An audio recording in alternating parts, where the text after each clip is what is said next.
안녕하세요. 김호중입니다. 다음 주 드디어 올림픽이 개막합니다. 올림픽 최대 이슈 중 하나가 단일팀 문제였죠. 관련해 보수는 프레임 하나를 만들어냈습니다. 북한 선수들 참가는 남한 선수들 기회를 박탈한다. 공정하지 않다. 올림픽은 그 탄생부터 평화를 위한 것이었고 유치하는 노력부터 이미 공공의 자원이 엄청나게 동원이 됩니다. 하여 선수들도 올림픽 정신의 구현과 공공의 이익을 위해 때로는 개인적 이익 일부를 남과 공유할 의무가 함께 부여되는 겁니다.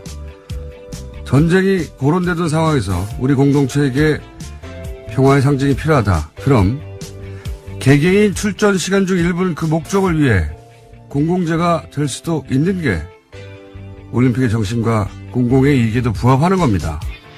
정부가 그런 메시지의 전달과 관리에 실패한 측면이 있습니다. 그건 그것대로 비판할 수 있죠. 하지만 출전 시간이 줄어서 공정하지 않다는 단순한 프레임 하나에 거의 모든 언론이 아무런 문제 제기도 없이 동조하는 상황이 저는 참으로 기이합니다.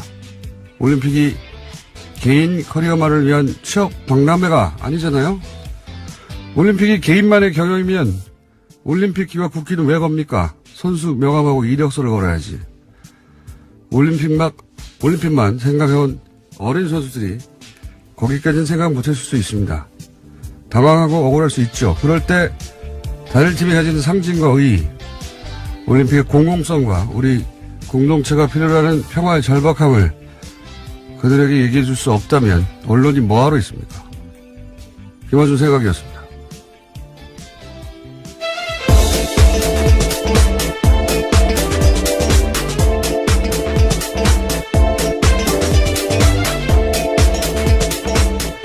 시사인의 김은지입니다. 네. 이 이슈는 원래 정부가 메시지 관리에 실패한 게 맞아요. 네. 그에 대해서 정부 관계자들이 사과를 하기도 했습니다. 네. 당황했다고 봅니다. 왜냐면은 단일팀이 이렇게 운전된 적이 없기 때문에 준비가 안 됐어요. 메시지 전달과 관리에. 그리고 또 그만큼 보수가 초장부터 아주 잘 치고 들어온 프레임이고. 그래서 정부가 수습할 문제라고 생각해서 제가 가만히 있었는데 좀 시간이 지나면 이 단일팀의 불공정 프레임 이거 자체도 문제가 있다. 반쪽짜리 프레임이다. 이렇게 얘기할 줄 알았는데 이슈가 다 끝났는데 그런 얘기가 없어서 제가 이제서야 한마디 하는데 고생한 개개인의 기회를 제한하면 안 된다. 맞아요. 그 중요한 가치인데 그게 유일한 가치는 아니에요. 올림픽은 개인의 기회 실현 이외에도 공공의 가치를 구현할 의무가 선수들에게도 있는 겁니다. 네. 올림픽이 선수 개개인에게 배태적으로 독점할 수 있는 기회가 아니에요. 조금만 생각해보면 당연한 건데, 초장부터 여론이 확 쏠리니까, 무서워서 그런 건지, 비겁해서 그런 건지, 언론이 그런 말을 안 해서 한마디 하고요. 더 웃긴 거는 이런 포인트예요. 보수가 갑자기 개인의 권리가 가장 중요하다는 거예요. 네. 그럼 노조 지지해야지, 보수가. 노조 포함하면 맨날 뭐 국가 경제를 생각하라고 그러다가 갑자기 올림픽에서만 개인 권리가 가장 중요하게 되는 겁니다. 이게 앞뒤가 안 맞는 거예요. 그 프레임에 이따시만한 허점이 있는데 그냥 언론들이 넘어가 주니까 실망입니다. 저는. 자, 첫 번째 뉴스가 뭡니까? 네, 세월호 특별조사의 업무를 방해한 혐의를 받고 있는 박근혜 정부의 해양수산부 장차관이 구속됐습니다. 김영석 전 장관과 윤학배 전 차관에 대한 구속영장이 어제 발부된 건데요. 이들의 구속영장을 심사한 서울 동부지법 양철한 부장판사는 발부 사유를 다음과 같이 밝혔습니다. 범죄 혐의가 소명되고 도망의 우려 및 증거인멸의 우려가 있다라는 겁니다. 세월호 특조위 방해 관련해서 장관이 구속됐습니다. 하도 뉴스가 많아서 이제 구속에 있는데 드디어 세월호 진실규명을 하는 것을 조직적으로 방해한 행위가 이제 구체적으로 밝혀질 시점이 됐습니다. 예. 이렇게 조직적이고 구체적으로 방해를 하려면 기본적으로 상시 사찰이 있어야 되는 겁니다. 상식적으로. 그래야 미리 막죠. 당연하게. 그러면 누가 합니까? 이걸 국정원이 하는 겁니다. 통상적으로는 도청하고 미행하고 무엇 하는지 어떤 회의를 하는지 그 안 알려주거든요. 특조위에서. 그걸 어떻게 알아요? 그 공간을 도청하거나 예. 사람들의 통화를 도청하거나 사람들을 미행하거나 기본적인 사찰이 없으면 그러니까 사건이 터지고 나서는 막기가 어렵잖아요. 이미 언론을 타면 미리 알아야 되거든요. 자, 그러면은 이제 특조위의 기밀을 어떻게 수집했는가 또는 뭐 그와 같은 내용도 나왔습니다. 박근혜 대통령의 7시간 행적을 조사한 특조위에 대해서 어떻게 대응할지에 대해서 문건이 나온 건데요. 2015년 11월 달에 특조위가 세월호 참사 당일에 박근혜 전 대통령의 7시간 행적 조사하기로 했습니다. 그 당시에 강하게 반발하면서 새누리당 추천위원 4명이 나갔는데요. 그에 대한 내용들이 똑같이 문건에 쓰여 있습니다. 당시에 치밀한 보안이 요구되어서 특조위 상임위원조차도 내용들을 몰랐었는데 이에 대해서는 비공개 일정과 내용, 행적조사 안건이 언제 어떻게 해결될지도 다 쓰여 있었다라고 합니다. 그걸 다 이제 밝혀야 되고 이거 어떻게 합니까? 당연히 여기서 국정원은 왜 기여했고 정부는 왜 재단의 진실을 파헤치는데 이렇게까지 방해를 했는가? 이제 거기서부터 다시 시작해야 되는 거죠. 자, 네, 박근혜 정부의 청와대가 어떻게 개입됐는지 좀 구체적으로 나오고 있는데요. 안종범 수석에게는 특조위 7시간 조사 막으라면서 해수부를 적극 하라고 5자리나 시켰다라고 하고요. 조윤선 수석에게는 기형적인 특조위를 폐지할 필요가 있다면서 여당과 논의하라고 했습니다. 또 우병우 수석에게는 정교조 계획을 무력화시키다라는 이야기도 했고요. 뭐 세월호도 사실 아직 밝혀진 것보다 밝혀지지 않은 게 훨씬 많은 사건이기 때문에 출발점에 제대로 쓴 것 같습니다. 자, 다음 뉴스는요. 네, 오늘 이명박 전 대통령 관련된 뉴스가 많습니다. 가장 먼저는 다스인데요. 검찰이 다스의 법인의 수출 대금 1,500억 원을 쫓고 있다고 JTBC가 보도했습니다. 대금이 들어오지 않고 해외에서 사라졌다는 정황을 포착했다는 건데요. 검찰은 최근 다스의 전현직 회계 관계자들을 불러서 조사하고 있습니다.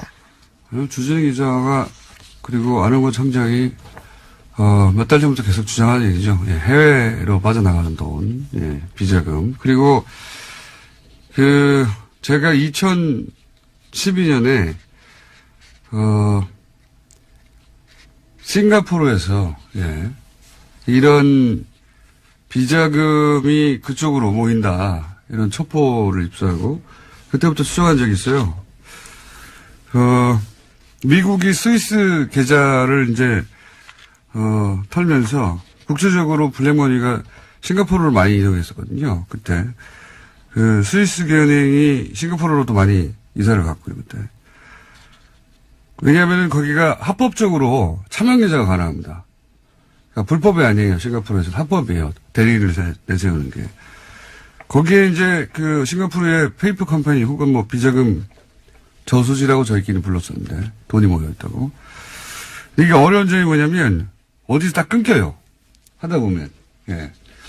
프라이빗 뱅킹의 특징이기도 하고. 이거 공권력이 직접 수사를 해야 되는 상황인데, 언제 되려나? 그러고 있었는데. 예, 드디어 착수했다고 합니다. 드디어 계기가 마련되고, 예. 다스의 싱가포르 회사 이름은 인티어 다스라는 곳인데요. 2005년에 캐나다 업체 합작해서 만들었습니다. 그런데 관련된 의혹들이 만들어지자요. 2012년에 폐업했습니다. 진작 알고 있던 내용입니다. 어쨌든 거기에서 그냥 머물러 있지는 않을 거예요. 돈이. 이런 돈이라는 게 계속 흘러가니까. 어쨌든 싱가포르가 거점이었다. 거점 중 하나였다. 예. 이것까지는 저도 확실하게 알고 있던 바입니다. 예. 그 이유를 추적하기 어려운 것이지. 드디어 공중파 뉴스에서도 나오군요. 자, 다음 뉴스는요. 네, 이명박 전 대통령의 큰 누나의 아들인 조카 김동혁 씨라는 사람이 있습니다. 이 김동혁 씨가 최근에 검찰의 비공개 조사를 받았는데요. 검찰 조사에서 모친에게 상속받은 부동산이 사실은 이명박 전 대통령의 차명 재산이다라고 진술했다고 합니다. 이명박 전 대통령 기자회견할 때, 이거 하지 말았어야 할 기자회견이다. 끝났다, 이제. 뚝이 무너질 것이다. 예. 이게 이제 저희가 처음에 다스는 누구 겁니까? 라고 다스를 공격한 것도 사이버사나 국정원 댓글은 훈련된 조직원들이 그 가운데 있어요. 진실 끝까지 가는데. 혹은 공직자들이 있고. 하지만 다스는 민간인들의 회사입니다. 그리고 이런 경우에는 어디 방어막 한 군데 구멍을 뚫는 게 중요합니다. 거기가 무너지면 심리적으로 다스가 뚫렸어요. 그러면 다른 것도 심리적 저지선이 같이 무너지는 거예요. 이거 나만 혼자 이거 방어하고 있으면 뭐해? 이렇게 이제 무너지기 시작하는 거죠. 외삼촌 내 땅 우리가 가지고 있는데 이거 다 예, 드디어 사실을 말하게 되는 그러니까요. 겁니다. 이명박 전 대통령 참여유산이다라고 얘기하게 되는 것이고 이런 일들은 점점 더 많이 벌어지겠죠. 이제 시작에 불과하다. 예. 다음 뉴스는요? 예, 또 영포빌딩 압수수색하면서 관련된 내용들이 굉장히 중요한 게 많이 나왔다라고 SBS가 보도하고 있는데요. 이명박 전 대통령이 재임 시절에 다스 관련된 보고를 직접 받았다라는 증거를 검찰이 확보했다고 합니다. 검찰 관계자에 따르면 이명박 전 대통령 쪽에 급소를 찔렀다라고 할 정도로 스모킹 건이라고 하는데요. 아직 구체적인 내용이 나오진 않았습니다. 그래요? 급소를 찔렀어요? 네, 그런 표현이 있습니다. SBS가 그렇게 보도하고 있는데요. 급소는 뉴스공장이 지난 7월부터 찔렀어요. 예, 시사인도 함께 했습니다. 계속 찔렀는데 청와대 민정하고 예, 공권력을 동원해서 돈을 찾고 그 과정을 청와대 민정이 뭐 자기 혼자 결정했겠습니까? 청와대 대빵이 시켰지? 민정이 왜 그걸 혼자 해요? 그리고 민정이 왜 사기업하고 계속 연락을 합니까? 그 사기업과 연락한 문서들도 진작에 공개했고요. 그렇지만 검찰 조사가 중요한 건 그때 이제 노수공장에서 여러 가지 문건을 들고 얘기했지만 대통령이 보고를 받았다고 하는 문건이나 증거를 여기 이 부분은 검찰만 확보할 수 있는 거죠. 예, 그걸 검찰이 확보했다면 이제 완성이 되는 거죠, 그림이. 자, 다음은요. 네, 김재정 씨와 관련된 이야기도 여러 차례 말씀드렸습니다. 이명박 전 대통령의 처남인 고 김재정 씨가 일종의 키맨이다라는 건데요. 그와 관련해서 상속자인 부인 권모 씨가 검찰 조사 받았습니다. 상속세 탈루한 의혹으로 받고 있는데요. 이와 관련해서 상속자인 부인 권모 씨가 아니라 제3자가 상속 과정의 문제점을 검토한 흔적이 발견됐다라고 합니다. 발견된 지 4개월 넘었어요. 뉴스공장에서 계속 얘기했어요. 제3자가 했다고. 안홍구 선장님이 그렇게 얘기를 많이 했었고, 예. 하지만 이게 다 이제, 뉴스에, 예, 지상파가 가장 정제해서 내놓는, 예, 뉴스에서 보도되기 시작했다는 게 중요한 거죠. 자, 다음 순요. 네, 이명박 정부 사이버사령부의 정치관여 의혹 수사를 은폐무마한 혐의로 구속된 전 국방부 수사팀 관계자 기억하실 겁니다. 최근에 구속이 됐는데요. 이 관계자가 심경의 변화를 일으켜서 적극 진술을 하고 있다고 합니다. 상부 지시를 받고 핵심 진술을 덮었다라는 이야기입니다. 이게 다스 효과라는 겁니다. 저기가 뚫렸네? 나 혼자 방어한다고 지금 내가 방어할 대상, 우리 이명박 전 대통령이 보호가 되지 않네? 나만 한 뭐해? 예, 이런 심리적 저지선이 뚫리는 효과가 있어. 다른 분야도 다 이렇게 될 겁니다. 네, 오늘 아침 경향신문 보도인데요. 네. 구체적인 내용들이 꽤 많이 나오고 있습니다. 그러면서 윗선 규명에 힘이 나고 있다라고 하는데 네. 김관진 전 장관이 구속됐다 풀려나가면서 한동안 소강 상태였는데 다시 한번 속도 내고 있다고 합니다. 다 무너지게 돼 있다니까요. 그 기자회견 하지 말았어야 돼요. 아무 내용도 없는 기자회견. 아무것도 없나 보다. 이렇게 되는 거군요. 자, 다음 순요. 네, 서지영 검사 이야기도 안 할 수가 없는데요. 이번 주에도 JTBC에 출연해서 처음으로 피해 사실 털어놓은 다음에 계속해서 법무부의 부실 대응 비판됐습니다. 이와 관련해서 박상기 장관이 피해 사실을 적시한 서 검사의 메일을 받았는지 여부가 어제 하루 종일 논란이 됐습니다. 저도 이 뉴스 봤는데, 저도 이 뉴스를 보면서 굉장히 이상한 지점을 발견했어요. 이제 법무부 관계자 발로 첫 뉴스가 나왔죠. 네, 뉴스원 보도였습니다. 네, 장관이 이메일을 확인했는데 메일 받지 않았다고 하더라. 여기서부터 출발됐거든요. 법무부 관계자 발로. 네, 직접 메일을 받은 사실이 없는 것으로 확인했다라는 네, 보도였습니다. 그러고 나서 이제 좀 이따 공식 브리핑에서 받았다고 하니까 거짓 해명, 말 바꾸기 이게 이제 하루 종일 보도된 내용인데 이 탐사 보도를 오래 해온 저로서는 이거는 진짜를 놓친 뉴스다. 껍데기만 본 뉴스다.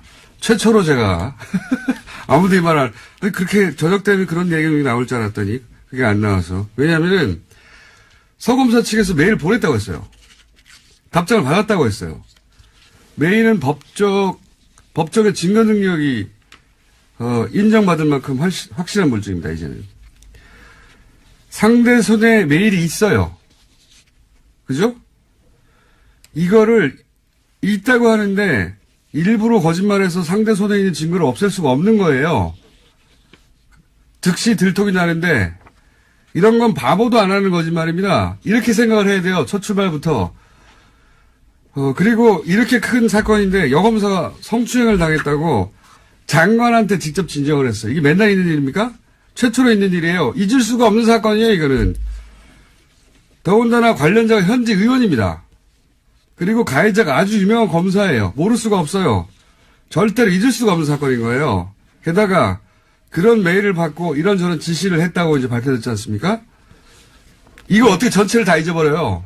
네, 검찰국의 관련자와 면담하도록 지시했다라면서 구체적으로 누구와 약속 잡고 미리 알려달라는 이야기까지 그런 건 했다고 중요하지 합니다. 않고요. 핵심은 이거예요. 잊을 수가 없는 겁니다. 장관도 잊을 수가 없고 또는 숨기로 했고 해도 숨길 수가 없고 그리고 거짓말도 불가능하고 게다가 지시를 이행한 사람도 너무 많고 이렇게 상식적으로 생각하고 단 다음에 그 다음에 사건을 재구성을 해야 되는 거예요. 일부러 거짓에서 빠져나갈 수도 없죠. 잊을 수도 없는 사건이죠. 그 다음 생각해야 될 거는 그러면 그 법무부 관계자가 장관을 메일을 안 받았다고 했잖아요. 그렇죠? 네, 그럼 해당 보도에 따르면 그렇습니다. 법무부 관계자가 정말 법무부 장관에게 확인을 하고 기자에게 그런 말을 한 것인가. 제가 보기엔 이 사태의 진짜 주인공은 이 법무부 관계자입니다. 그 관계자가 장관님 메일 안 받았어요? 받았어요. 확인을 했는지 여기서부터 다시 확인해야 되는 거예요. 제가 보기엔 이거 거짓말입니다. 확인했다는 건. 다시 말씀드리지만 상대한테 물증이 있고 잊을 수 없는 사건인데 면담한 직원도 있어요. 관계자가 많아요. 아는 사람이 너무 많아. 장관이 거짓말해서 피할 수도 없고 얻을 이득도 없어요. 이렇게 생각을 못하면 기자들이 관성적으로 그냥 법무부 관계자와 법무부 브리핑이 차이가 나. 아싸 거짓말 이렇게 기사 쓴 겁니다. 이렇게 하면 맨날 껍데기 기사가 나오는 거예요. 진짜 질문은 그 관계자는 왜 그랬냐. 10중 8구 제가 보기엔 거짓말했어요. 이걸 파야 진짜 뉴스가 나온다. 법무부 장관이 조직 장악이 안 된 건가? 아니면은 이전 정부의 인사 일부가 사보타지를 하고 있는 건가? 이걸 못 보면 진짜 뉴스가 안 나오는 거예요.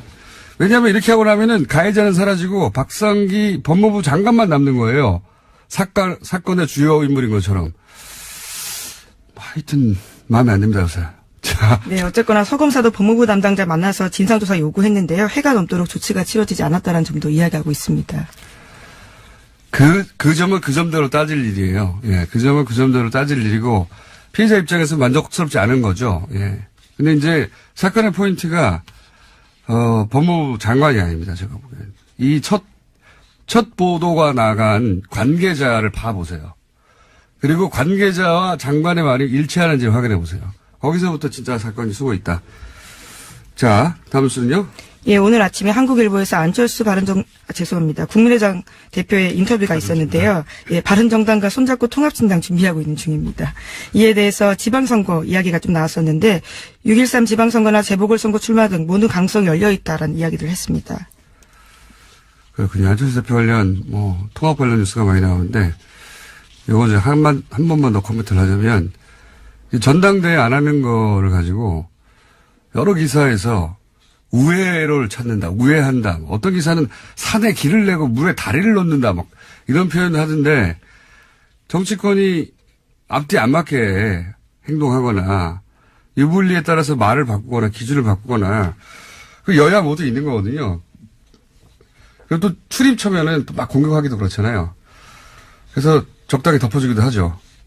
근데 이건 막 예를 들어서 이 우회로다, 전당대회 안 한 거. 우회한다. 산에 길을 내고 물에 다리를 넣는다. 이건 너무 만져주는, 이거 애모예요. 이렇게 표현하면. 이렇게 하면 안 되는 겁니다. 표현이 너무 선정적인 것 같은데요. 깜짝 놀랐습니다. 적당히 해야죠, 적당히. 보세요. 합당은 전당대회에서 결정한다. 오늘 열받네요. 당원이 그래요? 근데 안철수 대표 측이 장악한 중앙위가 당원을 개정해요. 전당대회 안 하고 그냥 당원 투표를 한다고. 그러면서 뭐라고 하냐면 당원을 개정하면 즉시 효력이 발생하고 다음 전당대회에서 추인을 하면 된다. 이렇게 말해요. 추인을 안 했는데 어떻게 효력이 즉시 발생합니까? 논리적으로 말이 안 되죠. 그리고 이미 합당이 됐는데 국민의당의 전당대회는 이제 영원히 할 수가 없는데 어디서 추인합니까? 어디서? 추인할 데가 없어. 앞뒤가 안 맞아, 이건. 논리적으로 하나도 말이 안 되는데 무슨 우회로 해요. 이거는 강목 들고 용팔이 전당대회를 했는데 정면 돌파다. 이렇게 말해주는 것과 마찬가지인 겁니다. 적당히 좀 해야지. 민망해요, 진짜. 뭐 우회로 해요, 이게. 아유, 바보같이 정말. 자, 어제 블랙하우스에서 여기까지만 하고 끝내죠. 공중파에서 최초로 포털에서 매크로가 가능하다. 기술적으로 가능하다. 이걸 시연했는데, 당연히 네이버에서는 검색어에 등장하지 않았고, 공중파에서 네이버, 매크로 가능해. 신기하거든요. 검색해 봐야 돼요. 등장하지 않았고, 당연히 예상한 바입니다만. 그러면 안 됩니다. 네이버. 이 또한 지나가리라. 그렇지 않습니다. 예. 블랙하우스 한번 검색해 보시고, 다른 건 몰라도, 그건 보셔야 됩니다. 매크로가 가능하다는 거. 오늘 뉴스도 많고 할 말도 많았네요. 네. 답답한 하루였습니다. 자, 지금까지 김은지였습니다. 감사합니다. 네. 참. 네. 바로 끝내면 안 되는군요. 미니가 하나 준비되어 있습니다. 정세현 전 통일부 장관님 전화 연결됐습니다. 죄송합니다. 같이한 장관님. 안녕하세요. 예, 안녕하세요. 근데 왜 그렇게 화를 내요, 아침에? 뉴스를 읽다 보니 갑자기 띵 해가지고요. 그래, 됐죠. 예. 일리 있어요. 장관님도 갑자기 훅 가실 때 있잖아요. 네. 네, 그래요. 갑자기 저희 연결드린 것은 이제 뭐 올림픽 내내 중간중간 연결드리겠다고 했는데 저희가 하루 이틀 놓쳤는데 열병식 관련한 뉴스도 있고 그리고 뭐 금강산 안 가는 뉴스도 있는데 우선 북한이 금강산에서 행사 안 하겠다고 갑자기 나온 이유는 뭐라고 보십니까? 뭐 여러 가지 이유 있다고 생각해요. 일석 3조 정도. 일석 3조. 하는 생각인데. 예. 첫째는 남쪽에서 그 금강산 문화행사를 비롯해서 예. 남북이 이렇게 뭐 공동원하고 공연하고 하는 걸 가지고 무슨 북한의 체제 선전이니 네. 또는 뭐 한미동맹을 이간시키려고 하는 거니 하는 식의 보도들을 일부 언론에서 하지 않았습니까? 많이 했죠. 그다음에 예. 그다음에 또 2월 8일 하게 돼 있는 건군절 행사 70주년 건군절 70주년 행사도 그것도 무슨 올림픽에 오기로 해놓고 그 전날 하는 법이 어딨냐?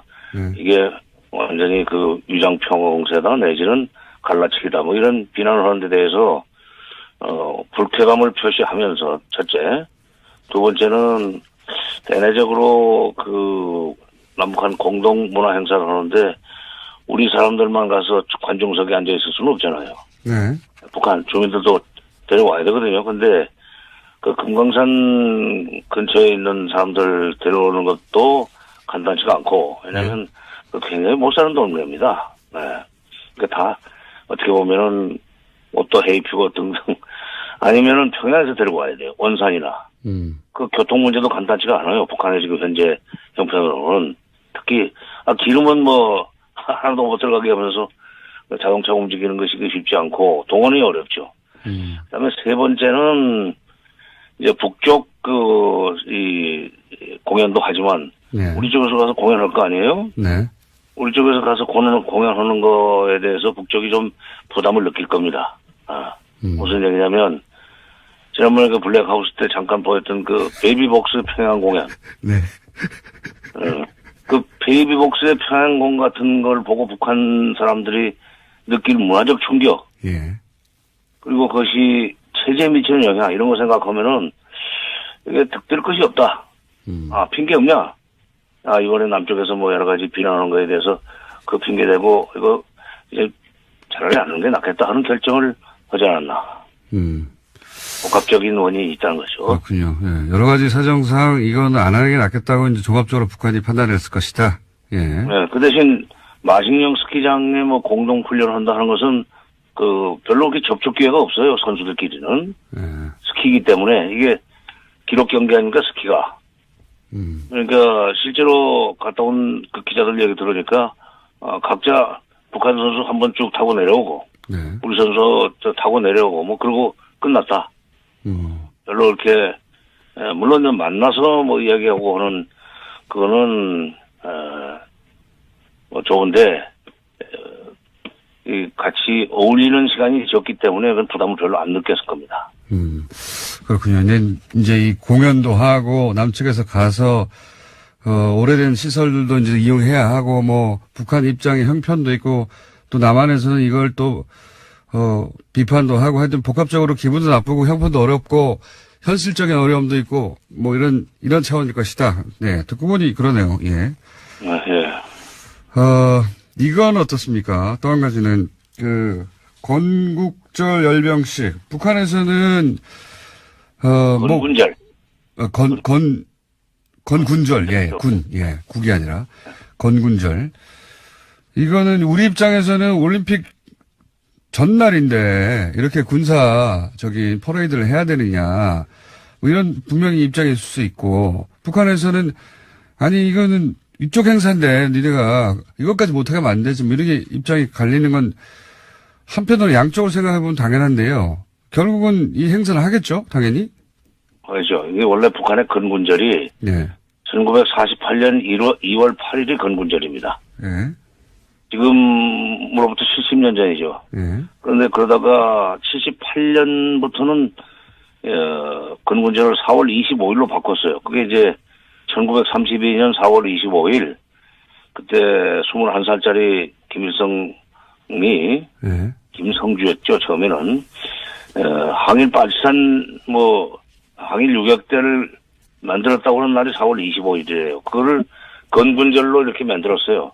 네. 그때부터 78년에 4월 25일부터 4월 25일 건군절로 만들어가지고 2014년까지는 4월 25일을 건군절로 치고 행사를 했었습니다. 열병식 할 일 있으면 열병식 하고 실내 행사 할 일 있으면 실내 행사. 근데 열병식까지 하는 것은 되게 꺾어지는 해예요. 10년, 5년, 20년 이럴 때.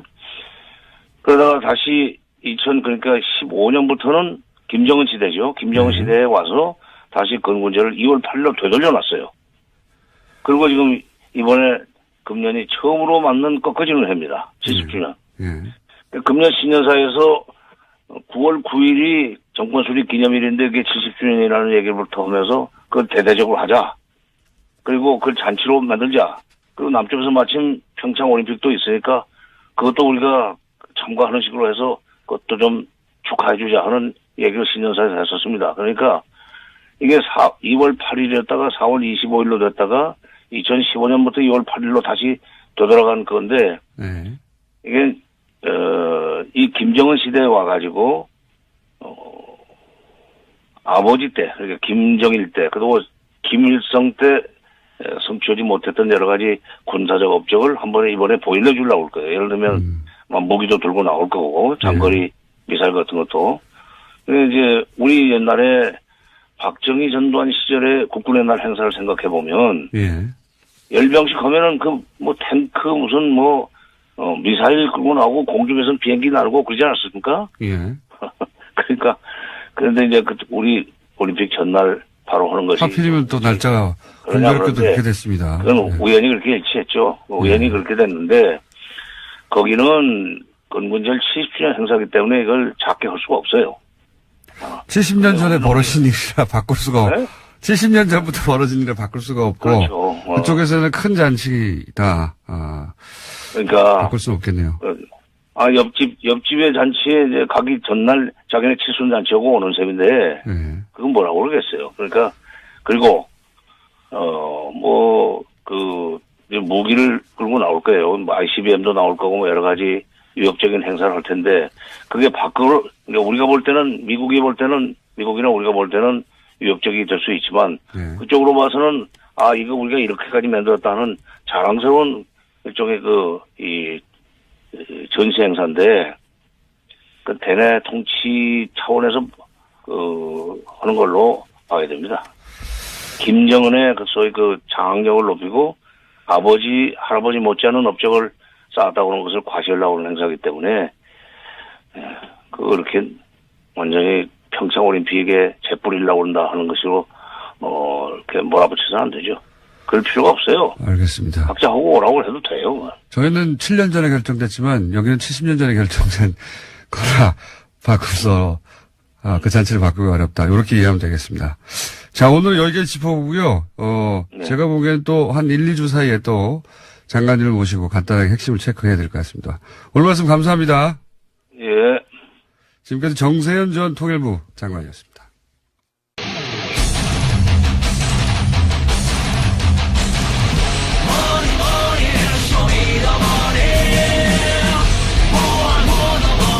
서울대관이 안원구 전 국세청장님 나오셨습니다. 안녕하십니까.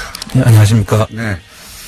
다른 것 진행하기 전에 플란다스에게 많은 분들이 궁금해하실 것 같아가지고 제가 이제 양쪽을 다 만났습니다. 물론 한쪽은 여기 계시고, 네. 이사회 관계자도 만나봤어요. 입장을 정확하게 이해하고 싶어가지고, 예. 그리고 이제 여러 우려도 충분히 들었고, 네. 자체적인 판단의 이유도 이제 제가 충분히 설명을 들었고요. 그래서 이제 이사회는 그 결정한 입장을 계속 고수하고 그렇게 중단한다는 입장이죠. 그리고 또 청장님은 또 나름의 이유로 플란다스계를 계속 추진하시는 입장이신 거죠. 네, 그렇습니다. 네. 이 입장이 양쪽 다 확고하기 때문에 제가 이제 양쪽 다 만나서 그러면 입장을 확인한 만큼 양쪽의 입장을 존중하는 가운데 해법이 뭐가 있는가 열심히 찾고 있고 다음 주 정도면은 이렇게 양쪽의 입장을 존중하면서 해결할 수 있겠다고 하는 내용을 다음 주에는 제가 말씀드릴 수 있을 것 같습니다. 제가 중재자 이런 거 진짜 싫어하는데 어쩔 수 없어요. 저희가 방송에서 얘기를 했기 때문에 중재자는 지금 귀찮거든요. 근데 충분히 그 이사의 입장도 들었고 그래서 그랬구나 하고 또 청장님도 또 계속해서 왜 계속 추진해야 하는지 말씀하셨기 때문에 양쪽의 입장을 잘 존중하고 살리되 그러나 해법은 세상에 해법이 없는 그건 없어요. 예, 해법을 잘 찾아서 다음 주에는 이 시간에 명쾌하게 알려드리도록 하겠습니다. 양쪽을 잘 살려서. 자, 그 얘기는 다음 주에 말씀드릴 수 있을 것 같고 최근에 국세청장이 다시 등장하고 막 뉴스에. 네, 그렇습니다. 반가우셨겠어요? 네. 감옥 갔다 오신 분으로. 전 국세청장들 중에 좀 물론 이런 정치적 사건은 아니지만. 예. 그렇게 이제 명예가 추락하거나, 그런 경우가 있긴 있었죠. 근데 이번엔 좀 케이스가 다릅니다. 케이스가. 예. 정부의 하청, 혹은 청부사죠, 이건. 청부, 사찰에 동원된 거 아닙니까, 이게. 지금 이명박 정부의 국세청, 정말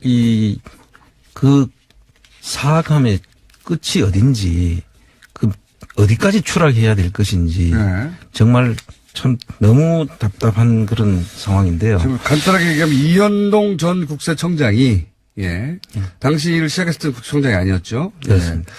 요약하면 김대중 전 대통령, 그리고 노무현 전 대통령의 해외 비자금을 찾기 위해서 국정원이 프로젝트를 가동했고, 그때 이제 자금 추적하는 데는 국세청이 짱이니까 국세청의 이런 핵심 인물들이 국정원으로부터 돈을 받고 게다가.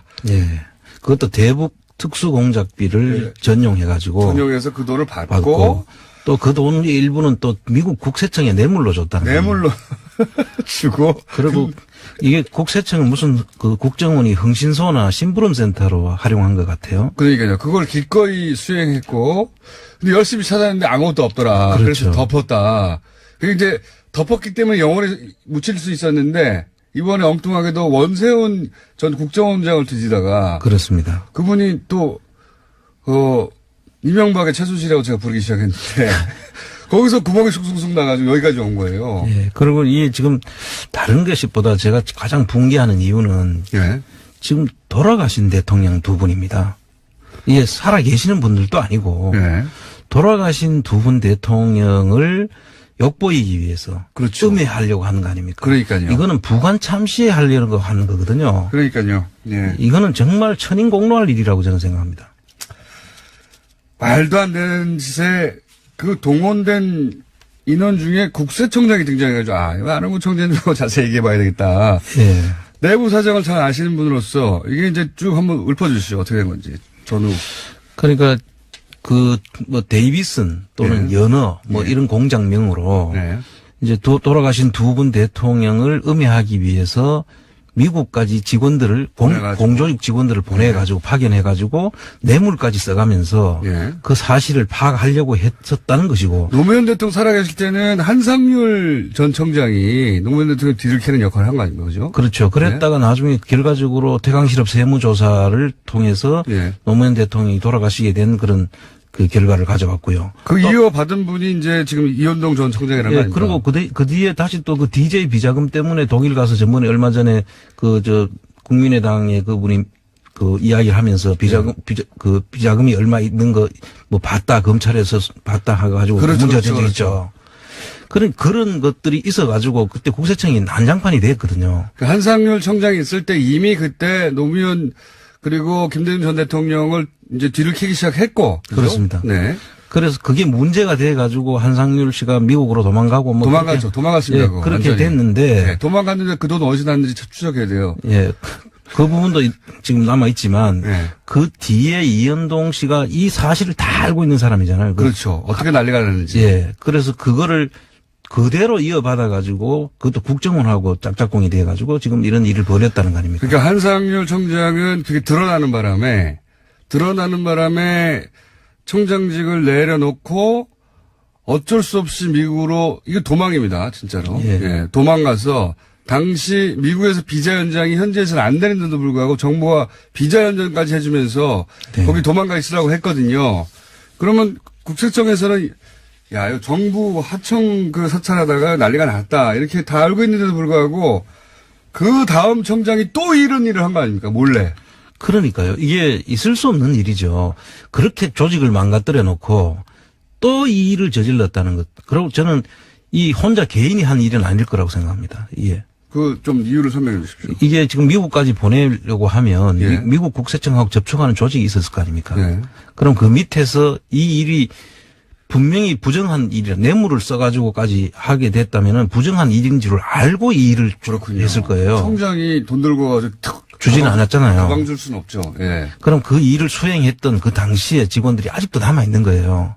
구조청에. 예, 그리고 한상률 당시에 그런 일들을 했는 사람들이 그대로 버젓이 계속 왔잖아요. 예. 근데 아직까지 있는 사람도 있을 거라고 저는 생각을 합니다. 그렇죠. 이 일이 이전에 밝혀져 가지고 누구누구가 뭐 법적 처벌을 받았다. 그런 적이 한 번도 한 없으니까. 번도 없었죠. 예. 그리고 국세청 개혁 TF에서 뭐 한다고 했는데 한 번도 이 부분에 대해서 인적 청산 부분을 한 번도 이야기한 적이 없고. 국세청 내부에서는 다 알 텐데 대충 고위직들은 그죠. 너무 잘 알고 있죠. 그 당사자일 수도 있어요. 아, 그렇군요. 국세청을 개혁한다고 하는 팀 중에 그 당사자가 들어가 있을 수도 있다. 그렇습니다. 그래서 그러네요. 아찔. 그러네요. 근데 보통 보면은 그런 일을 은밀하게 한 사람들은 대부분 승승장구를 하거든요. 이현동 청장도 결국 청장이 된 거 아닙니까? 그렇습니다. 예. 그것도 2년 만에 상급 국장에서 예. 2년 만에 청장까지 이제 어려운 일입니까? 불가능한 일이죠, 보통은. 그러면 뭐 국세청 안에서는 다 알았겠요. 저게 어떻게 가능하냐. 뭐 했다, 뭐 했어, 이렇게. 정권하고 특별한 유착 관계가 없으면 예. 있기 불가능하다. 그렇게까지. 얼마 이야기할 수 걸립니까, 있습니다. 보통은? 보통 뭐 10년? 아, 그걸 3년 만에. 2년 만에 주파했다? 그렇죠. 예. 그럼 뭐, 대위가 별다는 거네요, 바로. 뭐 그런, 뭐 대위까지보다는 하여튼 뭐 거의 소령 정도 됩니까, 그럼? 소령이 별다는 겁니까? 바로 중간 건너지고? 정확하게 말하면 뭐 이제 한 대령쯤에서 예. 바로 이제 대장이 되는. 아, 대령에서 대장이 되는. 네, 그런. 그거나요. 저는 별 하나 얘기했는데. 어쨌든 그 정도로 점프한 것이다, 한꺼번에. 그렇죠. 네. 2년 만에. 네. 아, 그러면 국세청 내부에서는 뭐 파다했겠군요, 소문이. 아마 다 짐작하는 사람들은 다 짐작하고 있었다. 그게 뭔지는 모르겠으나 정권에 뭔가 엄청난 충성을 해가지고 지금 잘 보여서 저렇게 되는 거라는 걸 다들 알았겠군요. 그 이제 보직 경로를 이렇게 보면 지금 누가 어떤 경로를 통해서 그 자리까지 갔는지는 쭉 보직 경로를 보면 네. 대충 알 수가 있거든요. 네. 그 대부분 보면 이제 청와대를 갔다가 예. 그 정권 초기에 청와대를 들어갔다가 나오면서 예. 점프를 크게 하죠. 예. 그러고 난 뒤에는 초고속도로를 달리는 겁니다. 그렇군요. 그래서 뭐 그 상상도 못하는 그런 자리를 계속 점프를 해서 결과적으로는 국세청장까지 가죠. 그런 사람들은 대부분들이 그 보직 경로를 보면 지금도 그 보직 경로를 따라가 보면 그런 사람들이 다 드러납니다. 정상적인 절차를 밟아서 가지 않은 분들은 뭔가 있다. 뭔가 정부가 하청한 특별한 사항들을 몰래 실행했을 수 있다. 이렇게 보면 되는 거군요. 그렇게 짐작이 됩니다. 그렇군요. 이현동 전 청장, 예. 이제 뭐 사법 처리를 받겠죠. 돈 받는 것도 드러났고, 뇌물 미국에 준 것도 드러났고, 그리고 이제 한 일도 일부 드러난 거 아니겠습니까? 이게 단지는 모르겠어요, 근데. 그런데 이제 저도 확실히 확인은 못했지만 전번에 그 김재정 씨 예. 죽고 난 뒤에 상속세 부분하고 몰락받은 과정에서 이 당시에 뭔가 국세청의 도움이 있지 않고는 힘든다고 그랬었죠. 그 말씀하셨죠. 예. 예. 그때 뭐 구체적으로 이야기를 할 수가 없어서 예. 아직 그 구체적인 이야기는 안 했는데 이게 그러한 관계가 없으면 예. 있기 어려운 신고 내용과 물납 과정이 있었거든요. 아하. 그때 국세청에 누군가가 그 일에도 동원되거나 관여했을 수 있다. 그렇죠. 그때 당시에 저희들이 그 확인한 문건들이 있지 않습니까? 예, 예. 그 문건 속에 제가 눈에 익은 문건들이 좀 있었거든요. 아, 이건 국세청 쪽에서 작성한 것 같은데? 국세청 쪽에서 작성을 했거나 아니면 국세청 쪽에서 컨설팅. 도움이 없으면 네. 도저히 알 수 없는 그런 내용들이 거기에 포함되어 있었기 때문에 제가 그때 그런 의심을 했었죠. 그때는 직접 말씀을 안 하셨지만, 이거 내가 거기 평생 계셨으니까, 이거 우리 쪽 사람이 관여한 것 같은데, 이렇게. 그럼요. 그 내용 속에는 그 짐작할 수 있는 그런 대목들이 많이 있었습니다. 그 당시에. 청장님 눈에만 보이는. 그러니까 이제 요거는 지금 이제 국세청의 이제 전 청장이 어떻게 정부의 하청을 받고 이전 대통령들을 몰래 사찰하다가 실패했는가, 돈까지 받고 개인적으로 삭복하고 그런 내용인데, 요것만 있었을 건 아니다. 아마도 이 정부 이명박 정부 시절에 상속 관련해가지고 뭐 처리해준다거나 혹은 뭐 컨설팅을 해준다거나 혹은 직접 관여한다든가 하는데 국세청 관계자가 아니면 할 수 없는 일들이 있어 보이더라. 이거지 않습니까? 그렇습니다. 그래서 이 지금 국세청 문제는 앞으로 또 다른 어떤 문제도 또 있을 수 있다. 저는 그렇게 이게 시작에 불과할 수도 있다. 예, 뭐 충분히 더 나올 수도 있다.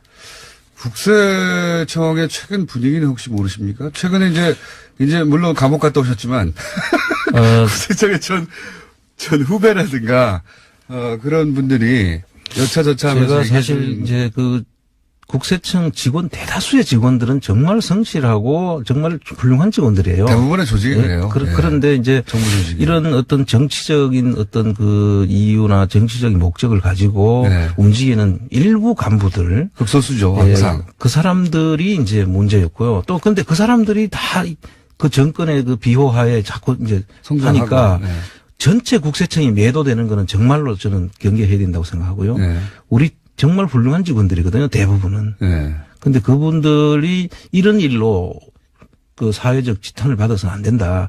아주 특정한 사람을 꼭꼭 집어서 우리가 문제를 이야기해야지 아주 성실한 사람들은 절대 이게 그냥 같은 그 범주에 넣어서 이걸 다루면 안 된다. 저는 그렇게 생각합니다. 그거는 충분히 알겠고. 그러면 그 극소수에 해당되는 여전히 조직에 남아있을 가능성이 높은 그 사람들을 다 이렇게 핀셋으로 탁탁탁 좀 집어내 줬으면 좋겠어요. 집어내 주는 거는 결국 검찰이 해야 될 일입니까? 저는 이제 본 그 자체에서 해주면 제일 좋은데 스스로 안 되잖아요, 원래. 그게 스스로 하기가 참 애매한 겁니다. 왜냐하면 대부분 그분들이 그 자리에 있을 테니까 같이 했으면. 요거 이제 앞으로 한번 계속 얘기해보죠. 국세청 어떻게 할 것인가. 오늘 여기까지 하겠습니다. 반응구 청장이었습니다. 감사합니다. 예, 감사합니다.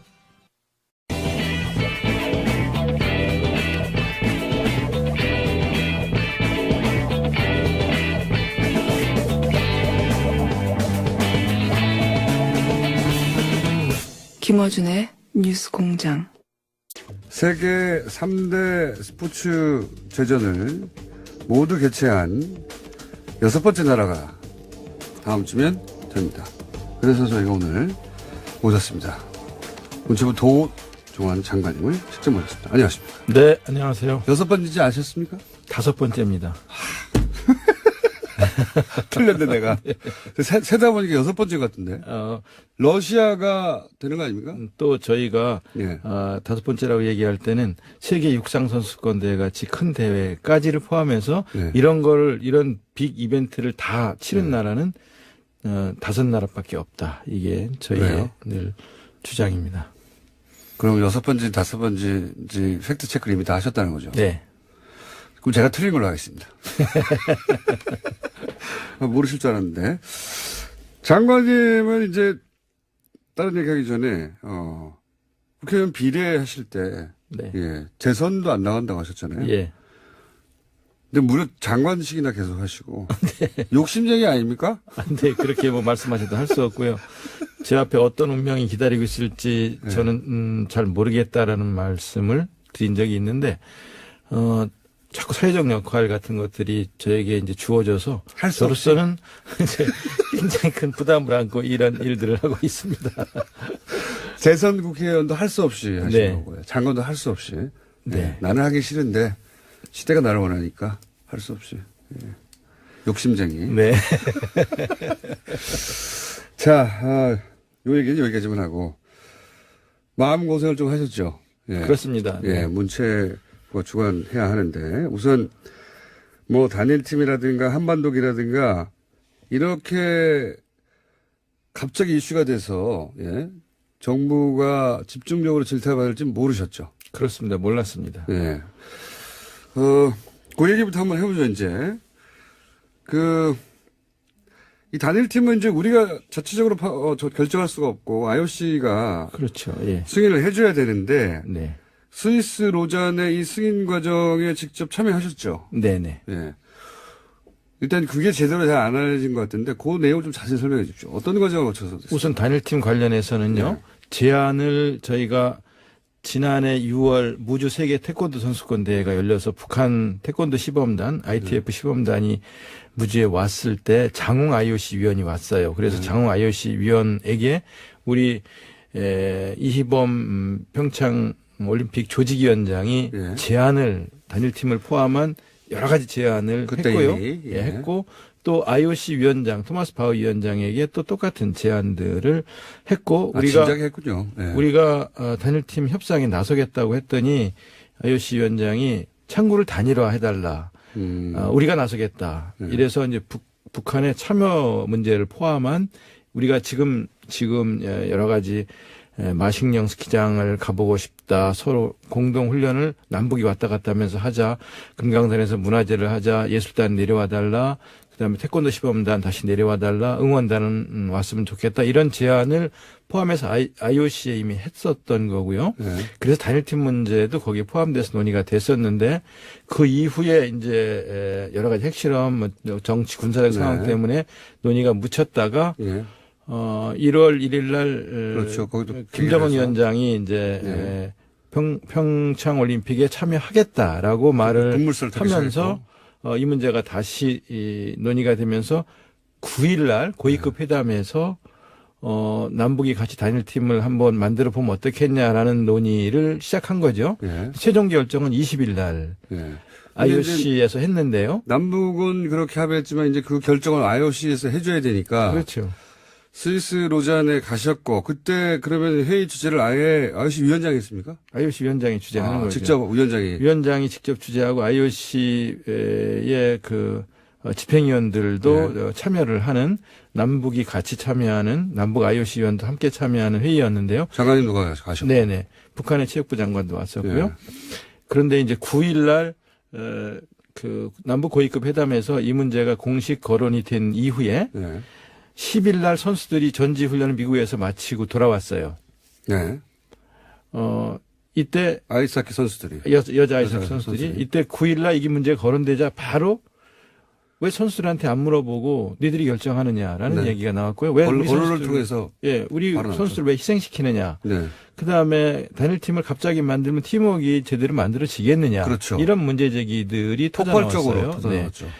충분히 제기할 수 있는 문제들이라고 생각하고 타당성이 있는 문제 제기라고 생각하고요. 그 점에 대해서 충분히 답변을 못 드린 거에 대해서 죄송하게 생각을 정부가 하고요. 준비가 안 됐었죠 그때. 네, 그렇습니다. 정부가 역대 단일팀은 항상 환영받는 이슈였지. 네. 단일팀의 문제를 이거 공정하다 공정하지 않다는 프레임으로 네.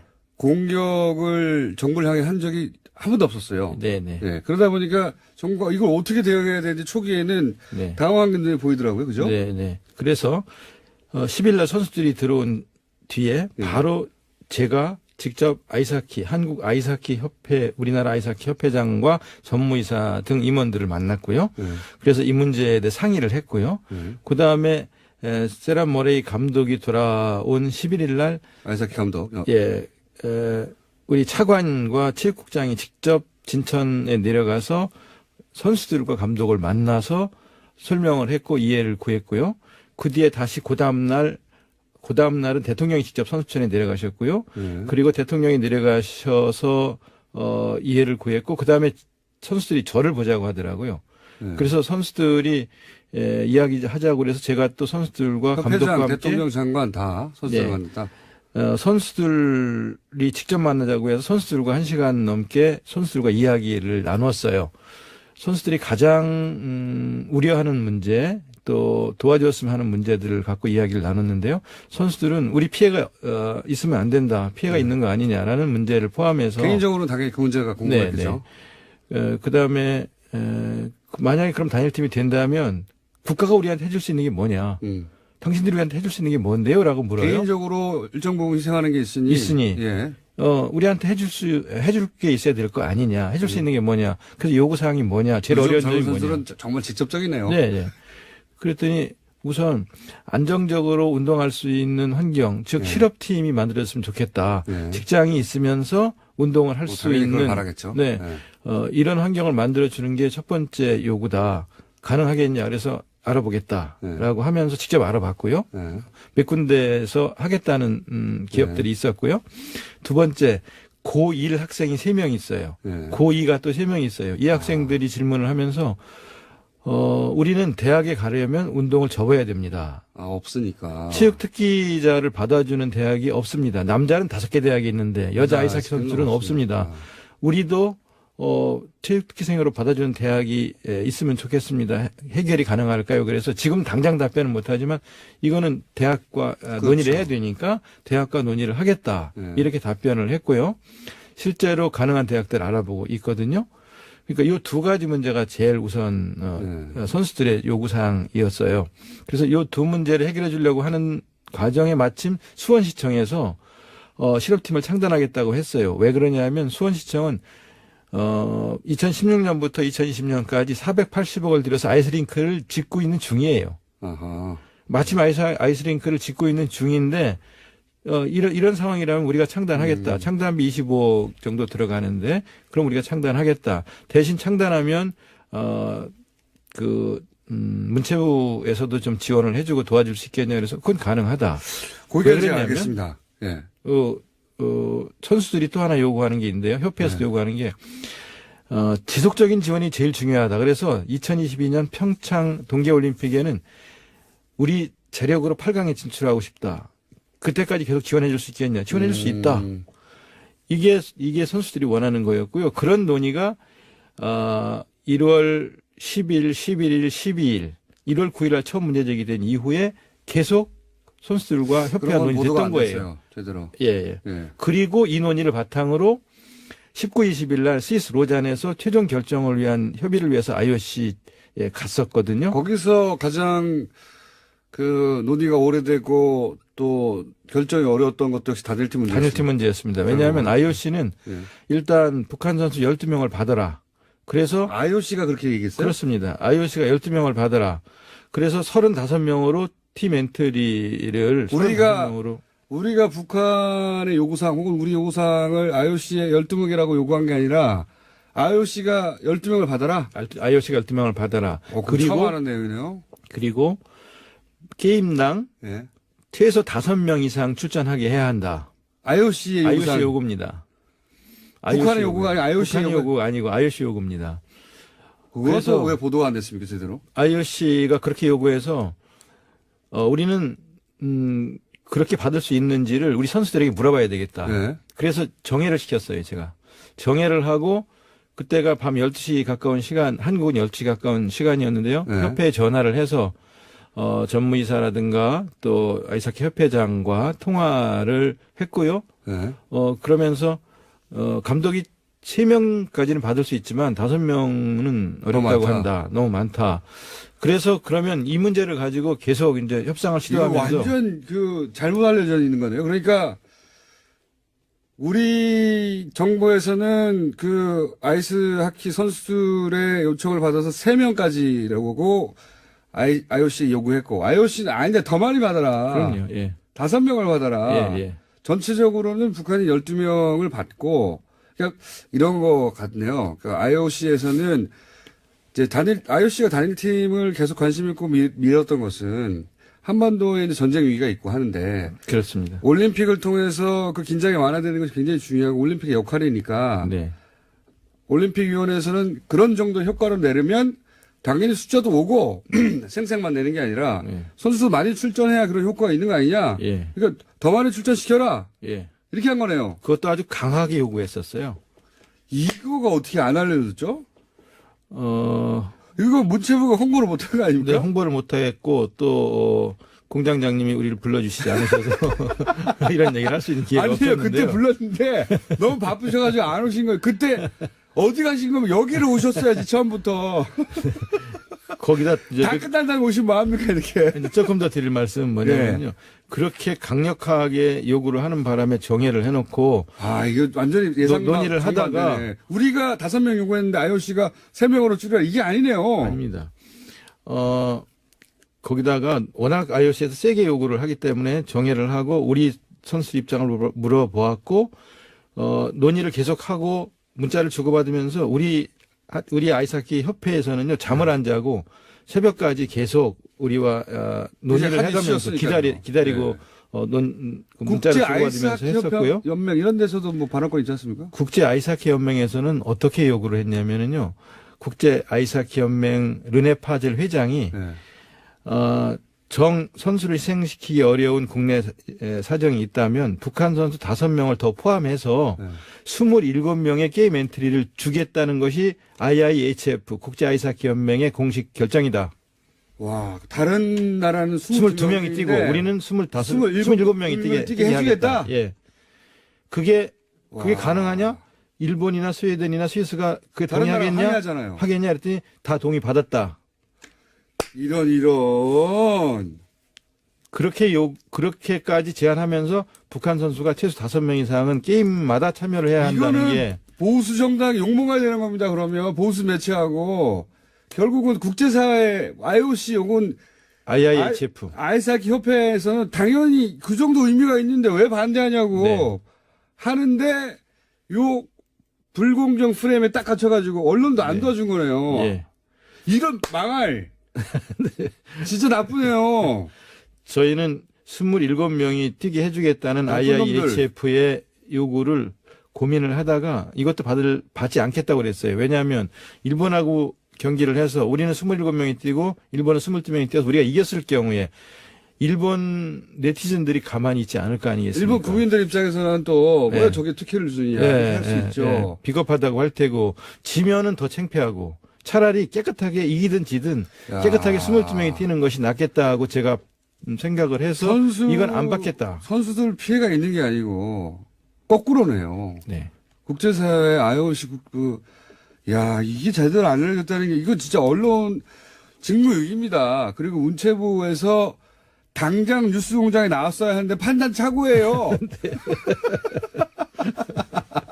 그 얘기를 왜 이제 이게 알려집니까 이게. 이거 말도 안 해요. 정말.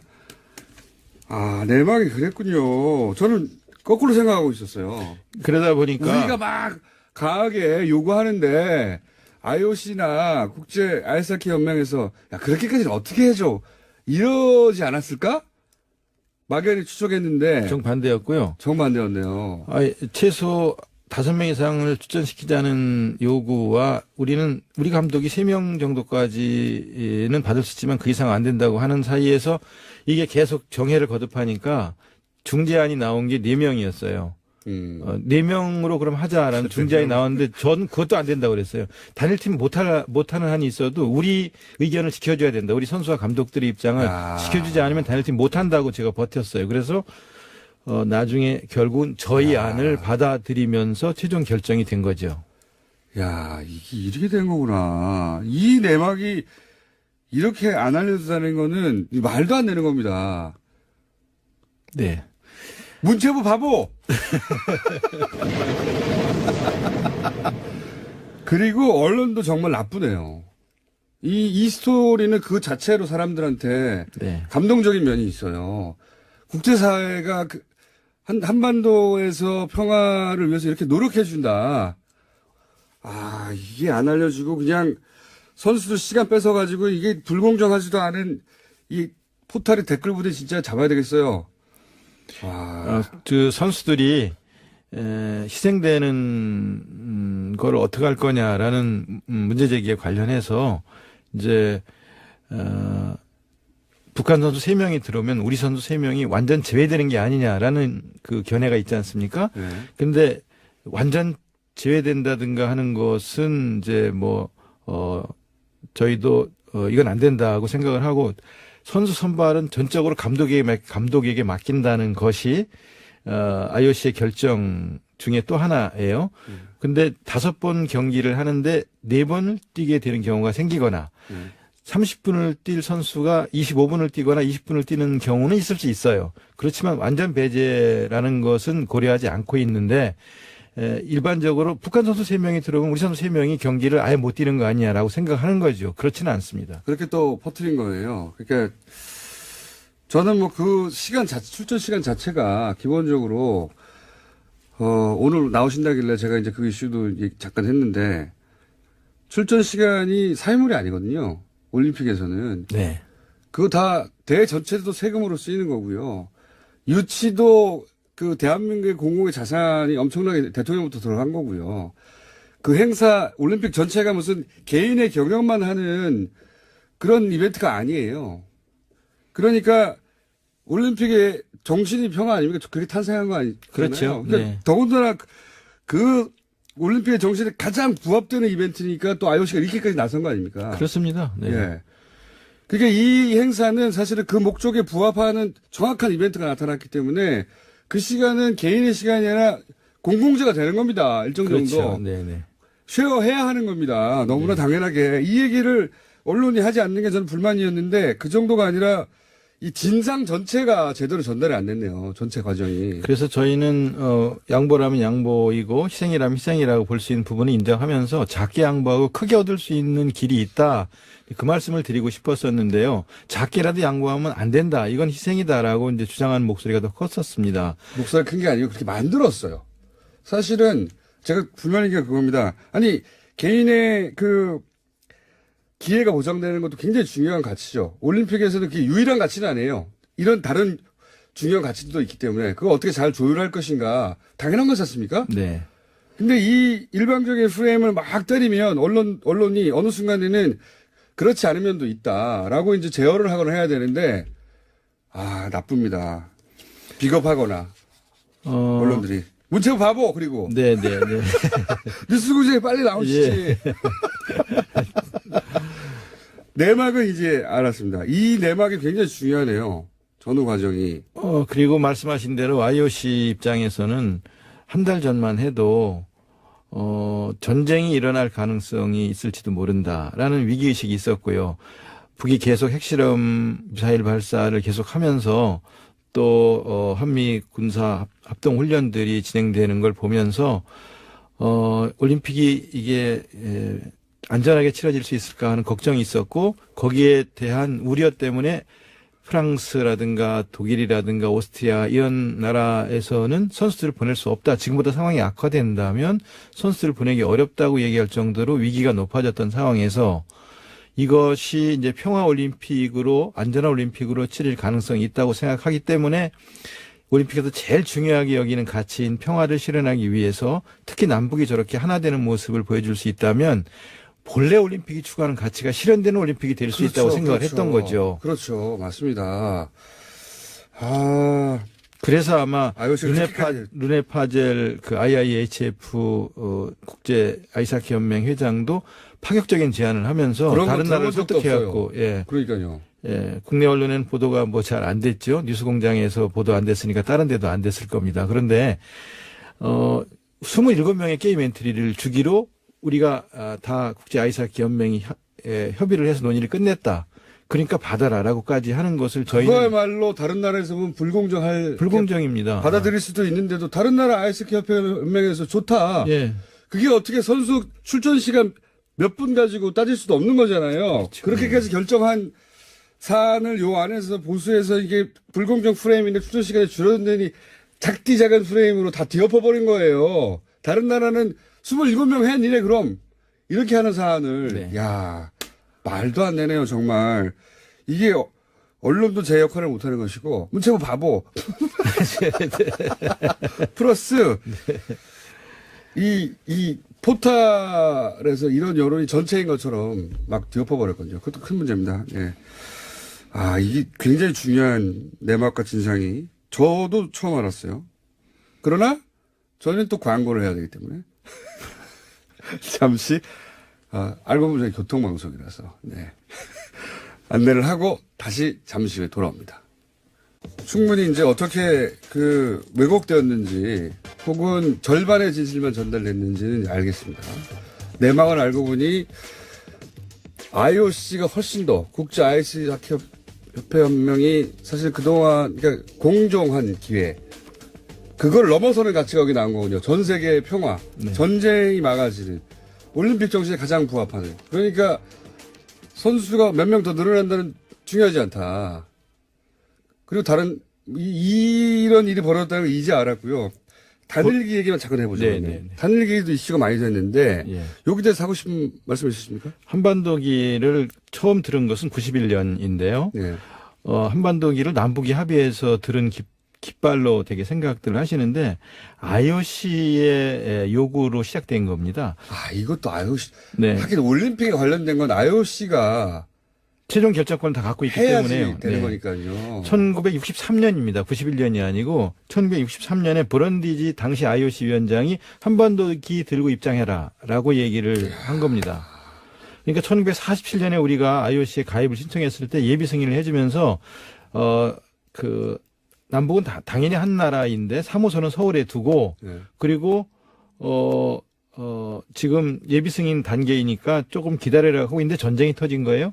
그래서 전쟁 이후에 각각 IOC 가입을 하려고 하니까 안 된다. 이미 한 나라 한 깃발로 입장하도록 돼 있기 때문에 이거 지켜야 된다. 남쪽이 태극기 들고 오려고 하고 북쪽이 인공기 들고 들어오려고 하니까 안 된다고 하면서 그때 1963년에 당시 IOC 위원장이 한반도기를 제안한 겁니다. 한반도기가 그렇게 탄생한 거군요. 네네네. 그리고 91년에 처음 들기 시작해서 9번 그동안 9번 한반도기를 들고 입장했던 것이고요. 이 한반도기가 입장을 한다고 하니까 그러면 태극기는이라는 문제 제기를 하셨어요. 그런데 IOC하고 개막식 행사에 관해서 이미 협약해 놓은 그 프로그램에는 개막식이 시작하면 대형 태극기를 8명이 들고 들어와서 운동장을 그 대형 태극기가 돌고 그 대형 태극기가 개항될 때 40명의 어린이 합창단이 애국가를 부릅니다. 그러면 관중들 중에 우리나라 사람들은 당연히 일어나서 같이 애국가를 합창을 하게 되어 있고요. 그 국기는 대회가 끝날 때까지 개항이 됩니다. 그리고 또 그다음에 한반도기를 들고 들어오면 우리가 금메달을 따도 한반도기가 올라갈 거 아니냐라는 문제 얘기를 또 하셨어요. 그런데 우리가 금메달 목표를 8개로 하고 있고 전체 메달을 20개 목표를 하고 있는데 메달 딸 때마다 태극기가 올라가는 거고요. 네, 당연하죠. 네. 그리고 금메달의 경우에는 애국가가 연주되는 거고요.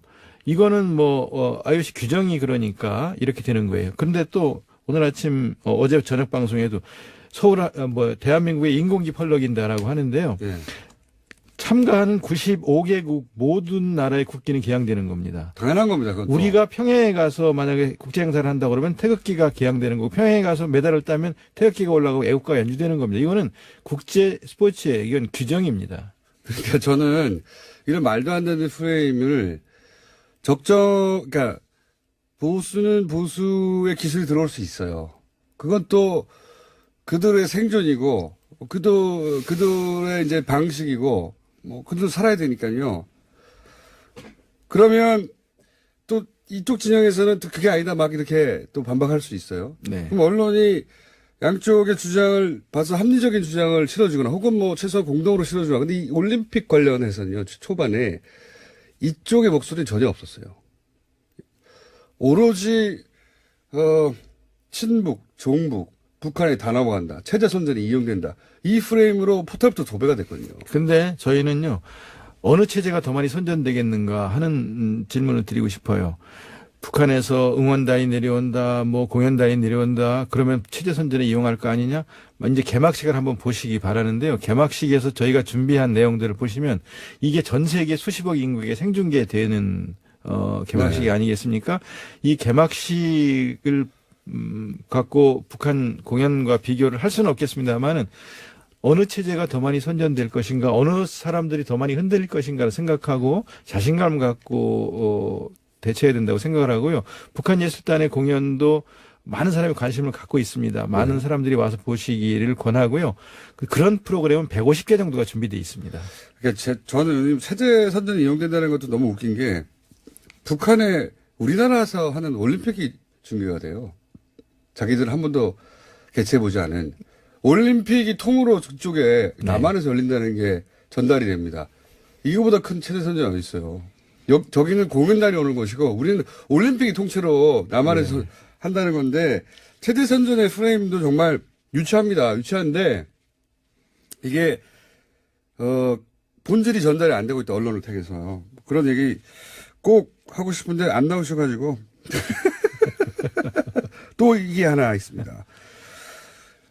이 올림픽이 뭐 그다지 성공적이 아닐 것이다. 네. 이런 얘기 오래전부터 표도 잘 안 팔리고 예. 어떻게 돼가고 있습니까? 표는 뭐 지금 한 70%를 다 넘겼고요. 네.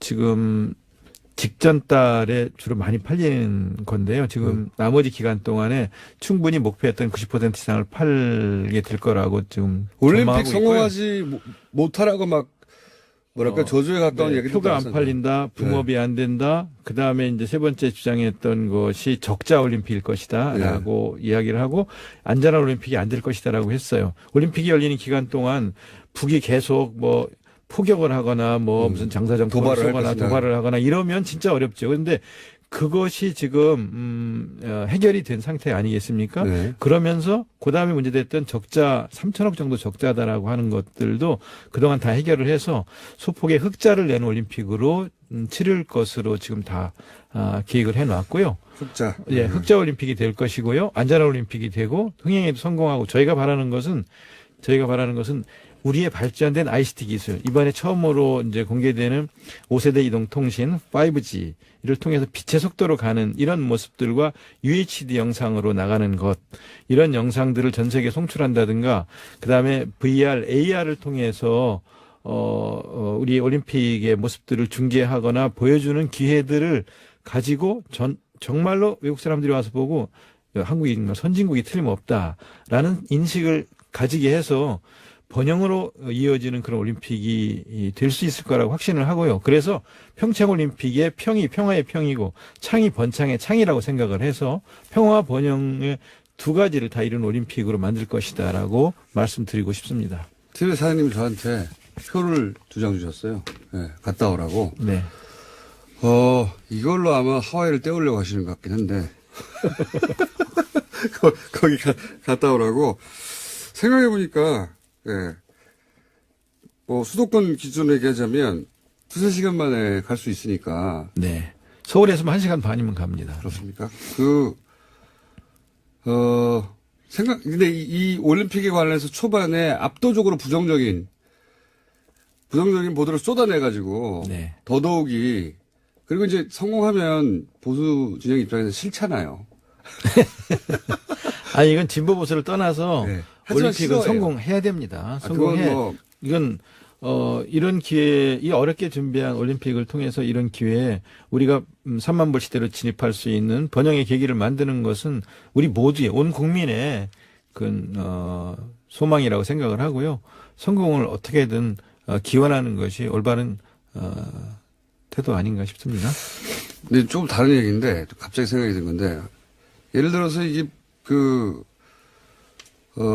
문체부 입장에서 네. 이렇게 편파적인 보도나 혹은 뭐 절반의 진실만 전달하거나 혹은 반드시 알려져야 할 것이 알려지지 않거나 또는 뭐 포털에서 이런 예를 들어서 IOC가 결정한 이야기고 이런 보도가 뭐 메일에 등장하지 않거나 이런 문제에 대해서는 관심이 없으십니까 혹시? 뭐 관심이 많죠. 왜 관심이 없겠습니까? 많으시죠? 네. 근데 뉴스공장을 나가서 알릴까 말까를 주저한 제가 많이 잘못했다는 생각을 합니다. 그거고 제 말은 이제 그 문제도 관심이 있으면 오늘의 주제는 아닌데 그 문제도 한번 나와서 얘기를 한번 나눠보시죠. 예. 네. 저도 개인적으로 굉장히 관심이 많거든요. 예. 그리고 이제 그게 포털은 공공의 영역에 이미 들어왔거든요. 사기업이지만 네. 그 영향력 사기업이 그 사적 이익을 추구한 건 당연한데 그 포털의 화면은 완전히 공공의 영역에 들어왔기 때문에 예. 다른 레벨의 이야기가 시작돼야 될 것 같아서 한번 갑자기 문체부가 상관이 있는 것 같아요. 네. 그렇죠. 상관 있죠. 자체적으로도 예 그런 문제들을 논의를 한 바 있습니다만 이제 아예 그냥 이 문체부 조직 중에 예. 언론을 상대하는 조직 자체를 포털 쪽을 담당하는 시스템으로 전환하는 체제로 바꿀 생각입니다. 그거 굉장히 핵심적이고 중요한 네. 이슈인데 오늘 올림픽 이야기니까 예. 그건 다음 기회에 한번 나오셔가지고 본격적으로 그렇죠. 포털은 공공의 영역에 들어왔습니다 이제. 네. 예. 그런데 공공의 어떤 효과적인 감시를 받고 있지는 않죠. 전혀. 예. 영역은 공공의 영역에 들어왔는데 완전한 사기업의 자유를 누리고 있는 예. 그런 면이 있어서 생각하다 보니 이게 문체부와 관련이 있는 거잖아 생각이 들어서 네. 준비하고 계시군요 뭔가. 네. 예, 알겠습니다. 요런 건 어떻습니까? 뭐 마식령 스키장 훈련이라든가 네. 몇 가지 공동으로 진행했던 거 있지 않습니까? 잘 네. 진행되고 있습니까? 네, 잘 진행됐고요. 저희가 처음 제안한 것은 우리가 마식령에 가서 연습을 할 테니까 북도 내려와서 평창에서 연습을 해라라는 제안이었어요. 네. 처음 제안은. 근데 이제 너무 짧은 기간이라서 그 제안은 우리는 가고 북한 선수들이 와서 여기서 연습하는 거는 이제 2월 1일 날 어제 들어왔으니까 여기서 이제 약간의 연습을 하게 될 테고요. 그 다음에 예술단을 비롯해서 많은 금강산 문화공연 등을 비롯한 것들은 저희가 먼저 제안을 했던 것이고요. 그때는 북한의 참여를 이끌어내기 위해서 작년 6월에 그런 제안을 했던 것이고요. 그런 걸 통해서 일단 안전한 올림픽으로 치를 수 있게 하자. 올림픽이 진행되는데 북에서 포를 쏘거나 도발을 하거나 이러면 올림픽이 자체가 진행될 수 없기 때문에 그런 제안을 했던 거고요. 남북만의 문제가 아니라 세계 문제입니다. 네, 세계적인 문제가 되니까요. 그리고 본래 올림픽이 그 전쟁을 멈추고 그 기간 동안은 평화의 시기를 갖자라고 하면서 사람을 죽이고 전쟁을 하던 칼과 창을 내려놓고 사람을 찌르던 창을 누가 멀리 던지는지를 맞습니다. 겨루자라고 해서 고대 올림픽이 시작된 거거든요. 맞습니다. 정신 자체가. 네네. 그래서 우리도 이 남북이 군사적으로 대치돼 있지만 예. 평화적 공존의 문을 열자. 예. 그리고 이렇게 폐쇄적 대치보다는 평화적 교류를 통해서 공존으로 가는 그런 길을 열자. 열 수 있다면 열자. 스포츠가 연다면 그건 다행이다. 원래 스포츠 정신이 그런 거니까. 육체에 가장 빛나는 상태를 보여주는 게 올림픽 경기입니다. 육체에 가장 파괴된 모습을 보여주는 게 전쟁이거든요. 그러니까 이렇게 가장 참혹한 상태에서 벗어나서 육체의 가장 빛난 최고의 상태를 보여주는 모습으로 전환하자. 이런 제안이 올림픽 정신이기 때문에 이걸 실현하자. 그래서 특히 한국에서 군사적으로 대치되어 있는 이 한국에서 이런 걸 보여준다면 얼마나 좋겠는가. 그거를 실현해보자. 이 가치지향적인 제안을 올림픽 IOC도 하고 저희도 하고 특히 저희는 더 절박하게 이런 요구를 했던 것이고요. 그 과정에서 완전히 이건 북한을 위한 올림픽 아니냐, 평양 올림픽 아니냐라고 말씀하시지만 올림픽 전체가 진행되면 하건데 전 세계인들은 평양이 아니라 평창을 기억할 겁니다. 뭐 당연히 그렇게 생각되고요. 그리고 말씀하시는 와중에 갑자기 중간중간 본래 직업인 시인의 모습이 중간중간 육체에 빛나는 모습. 이런 얘기 안 합니다. 공무원들은.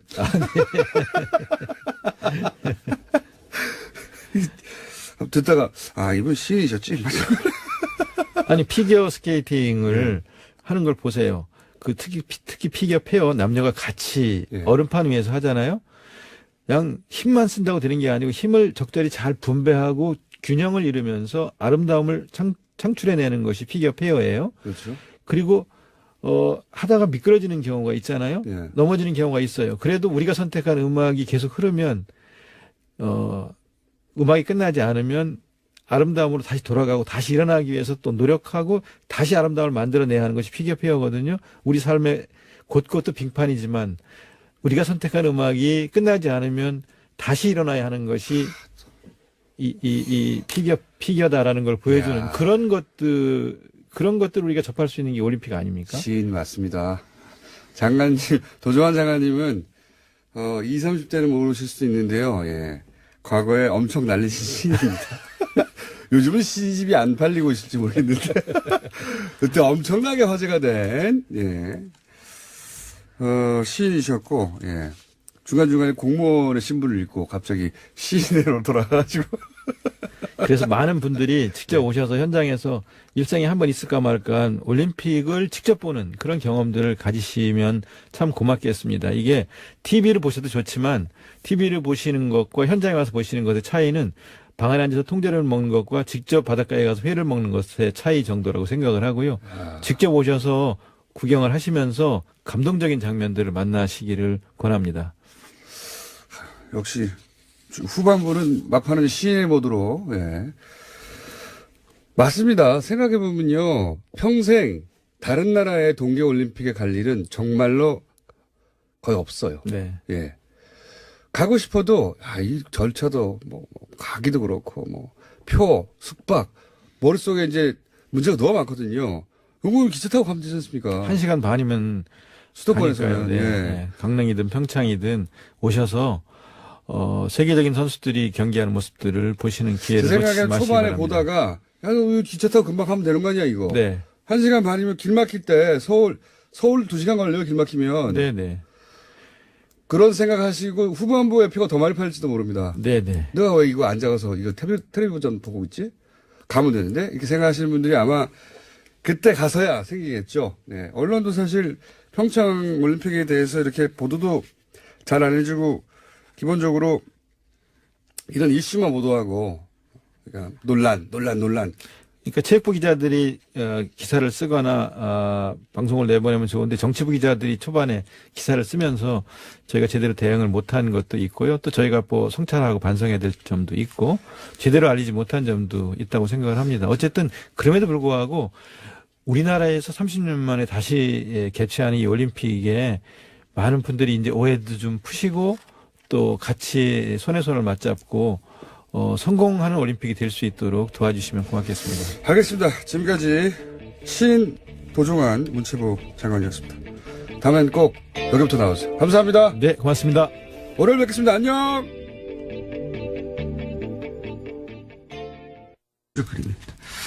자, 다음은요. 네, 김재정 씨와 관련된 이야기도 여러 차례 말씀드렸습니다. 이명박 전 대통령의 처남인 고 김재정 씨가 일종의 키맨이다라는 건데요. 그와 관련해서 상속자인 부인 권모 씨가 검찰 조사 받았습니다. 상속세 탈루한 의혹으로 받고 있는데요. 이와 관련해서 상속자인 부인 권모 씨가 아니라 제3자가 상속 과정의 문제점을 검토한 흔적이 발견됐다라고 합니다. 발견된 지 4개월 넘었어요. 뉴스공장에서 계속 얘기했어요. 제3자가 있다고. 안홍구 총장님이 그렇게 얘기를 많이 했었고, 하지만 이게 다 이제, 뉴스에, 지상파가 가장 정제해서 내놓는, 뉴스에서 보도되기 시작했다는 게 중요한 거죠. 자, 다음 순요. 네, 이명박 정부 사이버사령부의 정치관여 의혹 수사를 은폐무마한 혐의로 구속된 전 국방부 수사팀 관계자 기억하실 겁니다. 최근에 구속이 됐는데요. 이 관계자가 심경의 변화를 일으켜서 적극 진술을 하고 있다고 합니다. 상부 지시를 받고 핵심 진술을 덮었다라는 이야기입니다. 이게 다수 효과라는 겁니다. 저기가 뚫렸네? 나 혼자 방어한다고 지금 내가 방어할 대상, 우리 이명박 전 대통령이 보호가 되지 않네? 나만 하면 뭐해? 이런 심리적 전신에 뚫리는 효과가 있어. 다른 분야도 다 이렇게 될 겁니다. 네, 오늘 아침 경향신문 보도인데요. 네. 구체적인 내용들이 꽤 많이 나오고 있습니다. 그러면서 윗선 규명에 힘이 나고 있다라고 하는데 네. 김관진 전 장관이 구속됐다 풀려나가면서 한동안 소강 상태였는데 다시 한번 속도 내고 있다고 합니다. 다 무너지게 돼 있다니까요. 그 기자회견 하지 말았어야 돼요. 아무 내용도 없는 기자회견. 아무것도 없나 보다. 이렇게 되는 거군요. 자, 다음 순요. 네, 서지영 검사 이야기도 안 할 수가 없는데요. 이번 주에도 JTBC에 출연해서 처음으로 피해 사실 털어놓은 다음에 계속해서 법무부의 부실 대응 비판됐습니다. 이와 관련해서 박상기 장관이 피해 사실을 적시한 서 검사의 메일을 받았는지 여부가 어제 하루 종일 논란이 됐습니다. 저도 이 뉴스 봤는데, 저도 이 뉴스를 보면서 굉장히 이상한 지점을 발견했어요. 이제 법무부 관계자 발로 첫 뉴스가 나왔죠. 네, 뉴스원 보도였습니다. 네, 장관이 이메일을 확인했는데 메일 받지 않았다고 하더라. 여기서부터 출발됐거든요. 법무부 관계자 발로. 네, 직접 메일을 받은 사실이 없는 것으로 확인했다라는 네, 보도였습니다. 그러고 나서 이제 좀 이따 공식 브리핑에서 받았다고 하니까 거짓 해명, 말 바꾸기 이게 이제 하루 종일 보도된 내용인데 이 탐사 보도를 오래 해온 저로서는 이거는 진짜를 놓친 뉴스다. 껍데기만 본 뉴스다. 최초로 제가 아무도 이 말을 그렇게 저녁 때문에 그런 내용이 나올 줄 알았더니 그게 안 나와서. 왜냐하면은 서검사 측에서 메일 보냈다고 했어요. 답장을 받았다고 했어요. 메일은 법적인 증거 능력이 인정받을 만큼 확실한 물증입니다. 이제는 상대 손에 메일이 있어요. 그죠? 이거를 있다고 하는데 일부러 거짓말해서 상대 손에 있는 증거를 없앨 수가 없는 거예요. 즉시 들통이 나는데 이런 건 바보도 안 하는 거짓말입니다. 이렇게 생각을 해야 돼요. 첫 출발부터. 그리고 이렇게 큰 사건인데 여검사가 성추행을 당했다고 장관한테 직접 진정을 했어요. 이게 맨날 있는 일입니까? 최초로 있는 일이에요. 잊을 수가 없는 사건이에요. 이거는. 더군다나 관련자가 현직 의원입니다. 그리고 가해자가 아주 유명한 검사예요. 모를 수가 없어요. 절대로 잊을 수가 없는 사건인 거예요. 게다가 그런 메일을 받고 이런저런 지시를 했다고 이제 밝혀졌지 않습니까? 이거 어떻게 전체를 다 잊어버려요? 네, 검찰국의 관련자와 면담하도록 지시했다라면서 구체적으로 누구와 약속 잡고 미리 알려달라는 이야기까지 그런 건 했다고 중요하지 합니다. 않고요. 핵심은 이거예요.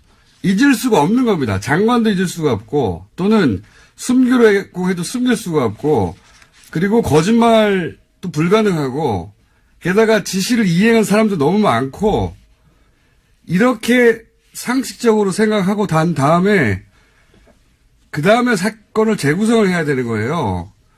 일부러 거짓에서 빠져나갈 수도 없죠. 잊을 수도 없는 사건이죠. 그 다음 생각해야 될 거는 그러면 그 법무부 관계자가 장관을 메일을 안 받았다고 했잖아요. 그렇죠? 네, 그럼 해당 보도에 따르면 그렇습니다. 법무부 관계자가 정말 법무부 장관에게 확인을 하고 기자에게 그런 말을 한 것인가. 제가 보기엔 이 사태의 진짜 주인공은 이 법무부 관계자입니다. 그 관계자가 장관님 메일 안 받았어요? 받았어요. 확인을 했는지 여기서부터 다시 확인해야 되는 거예요. 제가 보기엔 이거 거짓말입니다. 확인했다는 건. 다시 말씀드리지만 상대한테 물증이 있고 잊을 수 없는 사건인데 면담한 직원도 있어요. 관계자가 많아요. 아는 사람이 너무 많아. 장관이 거짓말해서 피할 수도 없고 얻을 이득도 없어요. 이렇게 생각을 못하면 기자들이 관성적으로 그냥 법무부 관계자와 법무부 브리핑이 차이가 나. 아싸 거짓말 이렇게 기사 쓴 겁니다. 이렇게 하면 맨날 껍데기 기사가 나오는 거예요. 진짜 질문은 그 관계자는 왜 그랬냐.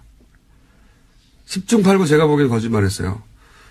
이걸 파야 진짜 뉴스가 나온다. 법무부 장관이 조직 장악이 안 된 건가? 아니면은 이전 정부의 인사 일부가 사보타지를 하고 있는 건가? 이걸 못 보면 진짜 뉴스가 안 나오는 거예요. 왜냐하면 이렇게 하고 나면은 가해자는 사라지고 박상기 법무부 장관만 남는 거예요. 사건의 주요 인물인 것처럼. 하여튼 마음에 안 듭니다. 요새. 자. 네, 어쨌거나 서 검사도 법무부 담당자 만나서 진상조사 요구했는데요. 해가 넘도록 조치가 치러지지 않았다는 점도 이야기하고 있습니다. 그럴 거 아니에요? 네. 우리 쪽에서 가서 공연하는 거에 대해서 북쪽이 좀 부담을 느낄 겁니다. 무슨 얘기냐면 지난번에 그 블랙하우스 때 잠깐 보였던 그 베이비복스 평양 공연. 네. 그 베이비복스의 평양공 같은 걸 보고 북한 사람들이 느낄 문화적 충격. 예. 그리고 그것이 체제에 미치는 영향 이런 거 생각하면은 이게 득될 것이 없다. 핑계 없냐? 이번에 남쪽에서 뭐 여러 가지 비난하는 거에 대해서 그 핑계대고 이거 이제 차라리 안 하는 게 낫겠다 하는 결정을 하지 않았나. 복합적인 원인이 있다는 거죠. 그렇군요. 예. 여러 가지 사정상 이건 안 하는 게 낫겠다고 이제 종합적으로 북한이 판단했을 것이다. 예. 네, 그 대신 마식령 스키장에 뭐 공동 훈련을 한다 하는 것은 별로 그렇게 접촉 기회가 없어요. 선수들끼리는. 예. 스키이기 때문에 이게 기록 경기 아닙니까, 스키가. 그러니까 실제로 갔다 온 그 기자들 얘기 들으니까 각자 북한 선수 한 번 쭉 타고 내려오고 네. 우리 선수 타고 내려오고 뭐 그러고 끝났다. 별로 이렇게 물론 만나서 뭐 이야기하고 하는 그거는 뭐 좋은데 이 같이 어울리는 시간이 적기 때문에 그건 부담을 별로 안 느꼈을 겁니다. 그렇군요. 이제 이 공연도 하고 남측에서 가서 오래된 시설들도 이제 이용해야 하고 뭐 북한 입장의 형편도 있고 또 남한에서는 이걸 또 비판도 하고 하여튼 복합적으로 기분도 나쁘고 형편도 어렵고 현실적인 어려움도 있고 뭐 이런 차원일 것이다. 네, 듣고 보니 그러네요. 예. 예. 이건 어떻습니까? 또 한 가지는 건국절 열병식 북한에서는 건군절. 건군절, 예, 국이 아니라 건군절. 이거는 우리 입장에서는 올림픽 전날인데 이렇게 퍼레이드를 해야 되느냐. 뭐 이런 분명히 입장이 있을 수 있고 북한에서는 아니 이거는 이쪽 행사인데 니네가 이것까지 못하게 하면 안 되지. 뭐 이렇게 입장이 갈리는 건 한편으로 양쪽으로 생각해보면 당연한데요. 결국은 이 행사를 하겠죠, 당연히? 그렇죠. 이게 원래 북한의 건군절이 네. 1948년 2월 8일이 건군절입니다. 네. 지금으로부터 70년 전이죠. 네. 그런데 그러다가 78년부터는 건군절을 4월 25일로 바꿨어요. 그게 이제 1932년 4월 25일 그때 21살짜리 김일성이 네. 김성주였죠. 처음에는 항일 파키스탄 항일 유격대를 만들었다고 하는 날이 4월 25일이에요. 그거를 건군절로 이렇게 만들었어요. 네. 그때부터 78년에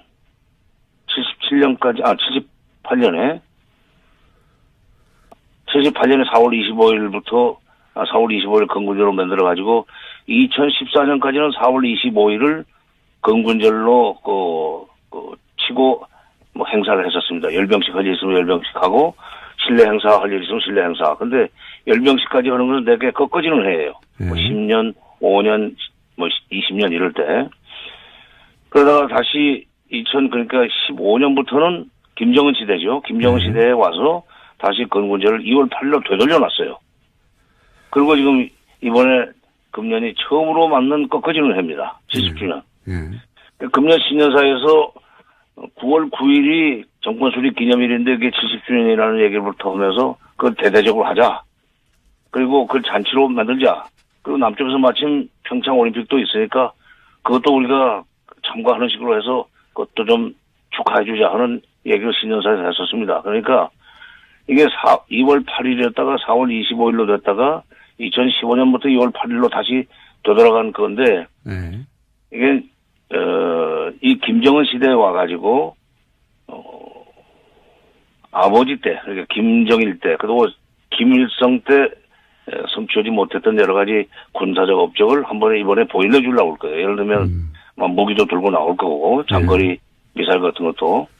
이제 우리 옛날에 박정희 전두환 시절에 국군의 날 행사를 생각해 보면 열병식 하면은 탱크 무슨 미사일 끌고 나오고 공중에서는 비행기 날고 그러지 않았습니까? 그러니까 그런데 이제 우리 올림픽 전날 바로 하는 것이 하필이면 또 날짜가 공교롭게도 그렇게 됐습니다. 그건 우연히 그렇게 일치했죠. 우연히 그렇게 됐는데 거기는 건군절 70주년 행사기 때문에 이걸 작게 할 수가 없어요. 70년 전에 벌어진 일이라 바꿀 수가 없고 70년 전부터 벌어진 일을 바꿀 수가 없고 그렇죠. 그쪽에서는 큰 잔치다. 그러니까 바꿀 수 없겠네요. 옆집의 잔치에 이제 가기 전날 자기네 칠순 잔치하고 오는 셈인데 그건 뭐라고 그러겠어요. 그러니까 그리고 이제 무기를 끌고 나올 거예요. 뭐 ICBM도 나올 거고 뭐 여러 가지 위협적인 행사를 할 텐데 그게 밖으로 그러니까 우리가 볼 때는 미국이나 우리가 볼 때는 위협적이 될 수 있지만 그쪽으로 봐서는 이거 우리가 이렇게까지 만들었다 하는 자랑스러운 일종의 이 전시 행사였는데 이에 대해서는 비공개 일정과 내용, 행적조사 안건이 언제 어떻게 해결될지도 다 쓰여 있었다라고 합니다. 그거 다 이제 밝혀야 되고 이거 어떻게 합니까? 당연히 여기서 국정원은 왜 기여했고 정부는 왜 재단의 진실을 파헤치는데 이렇게까지 방해를 했는가? 이제 거기서부터 다시 시작해야 되는 거죠. 자. 네, 박근혜 정부의 청와대가 어떻게 개입됐는지 좀 구체적으로 나오고 있는데요. 안종범 수석에게는 특조위 7시간 조사 막으라면서 해수부를 적극 하라고 5자리나 시켰다라고 하고요. 조윤선 수석에게는 기형적인 특조위를 폐지할 필요가 있다면서 여당과 논의하라고 했습니다. 또 우병우 수석에게는 정교조 계획을 무력화시키다라는 이야기도 했고요. 뭐 세월호도 사실 아직 밝혀진 것보다 밝혀지지 않은 게 훨씬 많은 사건이기 때문에 출발점에 제대로 쓴 것 같습니다. 자, 다음 뉴스는요? 네, 오늘 이명박 전 대통령 관련된 뉴스가 많습니다. 가장 먼저는 다스인데요. 검찰이 다스의 법인의 수출 대금 1,500억 원을 쫓고 있다고 JTBC가 보도했습니다. 대금이 들어오지 않고 해외에서 사라졌다라는 정황을 포착했다라는 건데요. 검찰은 최근 다스의 전현직 회계 관계자들을 불러서 조사하고 있습니다. 주진우 기자가 그리고 안홍구 청장이 몇 달 전부터 계속 주장하는 얘기죠. 예, 해외로 빠져나가는 돈, 예, 비자금. 그리고, 제가 2012년에, 싱가포르에서, 예, 이런 비자금이 그쪽으로 모인다. 이런 첩보를 입수하고, 그때부터 추정한 적이 있어요. 미국이 스위스 계좌를 이제, 털면서 국제적으로 블랙머니가 싱가포르로 많이 이동했었거든요. 그때. 스위스 은행이 싱가포르로도 많이 이사를 갔고요, 그때. 왜냐하면 거기가 합법적으로 차명계좌가 가능합니다. 그러니까 불법이 아니에요, 싱가포르에서. 합법이에요. 대리를 내세우는 게. 거기에 이제 싱가포르의 페이퍼 컴퍼니 혹은 뭐 비자금 저수지라고 저희끼리 불렀었는데 돈이 모여있다고. 이게 어려운 점이 뭐냐면 어디서 다 끊겨요. 하다 보면. 예. 프라이빗 뱅킹의 특징이기도 하고. 이거 공권력이 직접 수사를 해야 되는 사안인데, 언제 되려나? 그러고 있었는데. 예, 드디어 착수했다고 합니다. 드디어 계기가 마련되고, 예. 다스의 싱가포르 회사 이름은 인티어 다스라는 곳인데요. 2005년에 캐나다 업체와 합작해서 만들었습니다. 그런데 관련된 의혹들이 만들어지자요. 2012년에 폐업했습니다. 진작 알고 있던 내용입니다.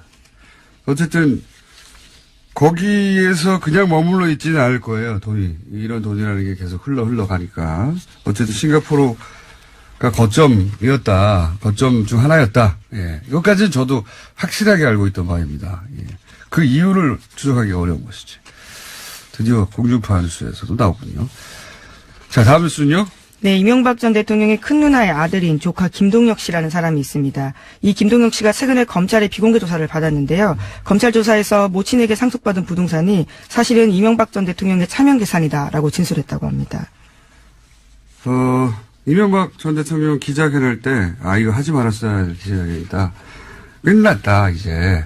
뚝이 무너질 것이다. 예.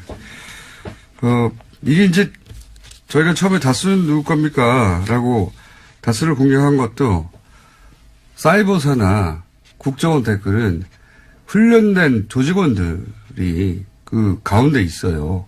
진실이 끝까지 가는데. 혹은 공직자들이 있고. 하지만 다스는 민간인들의 회사입니다. 그리고 이런 경우에는 어디 방어막 한 군데 구멍을 뚫는 게 중요합니다. 거기가 무너지면 심리적으로 다스가 뚫렸어요.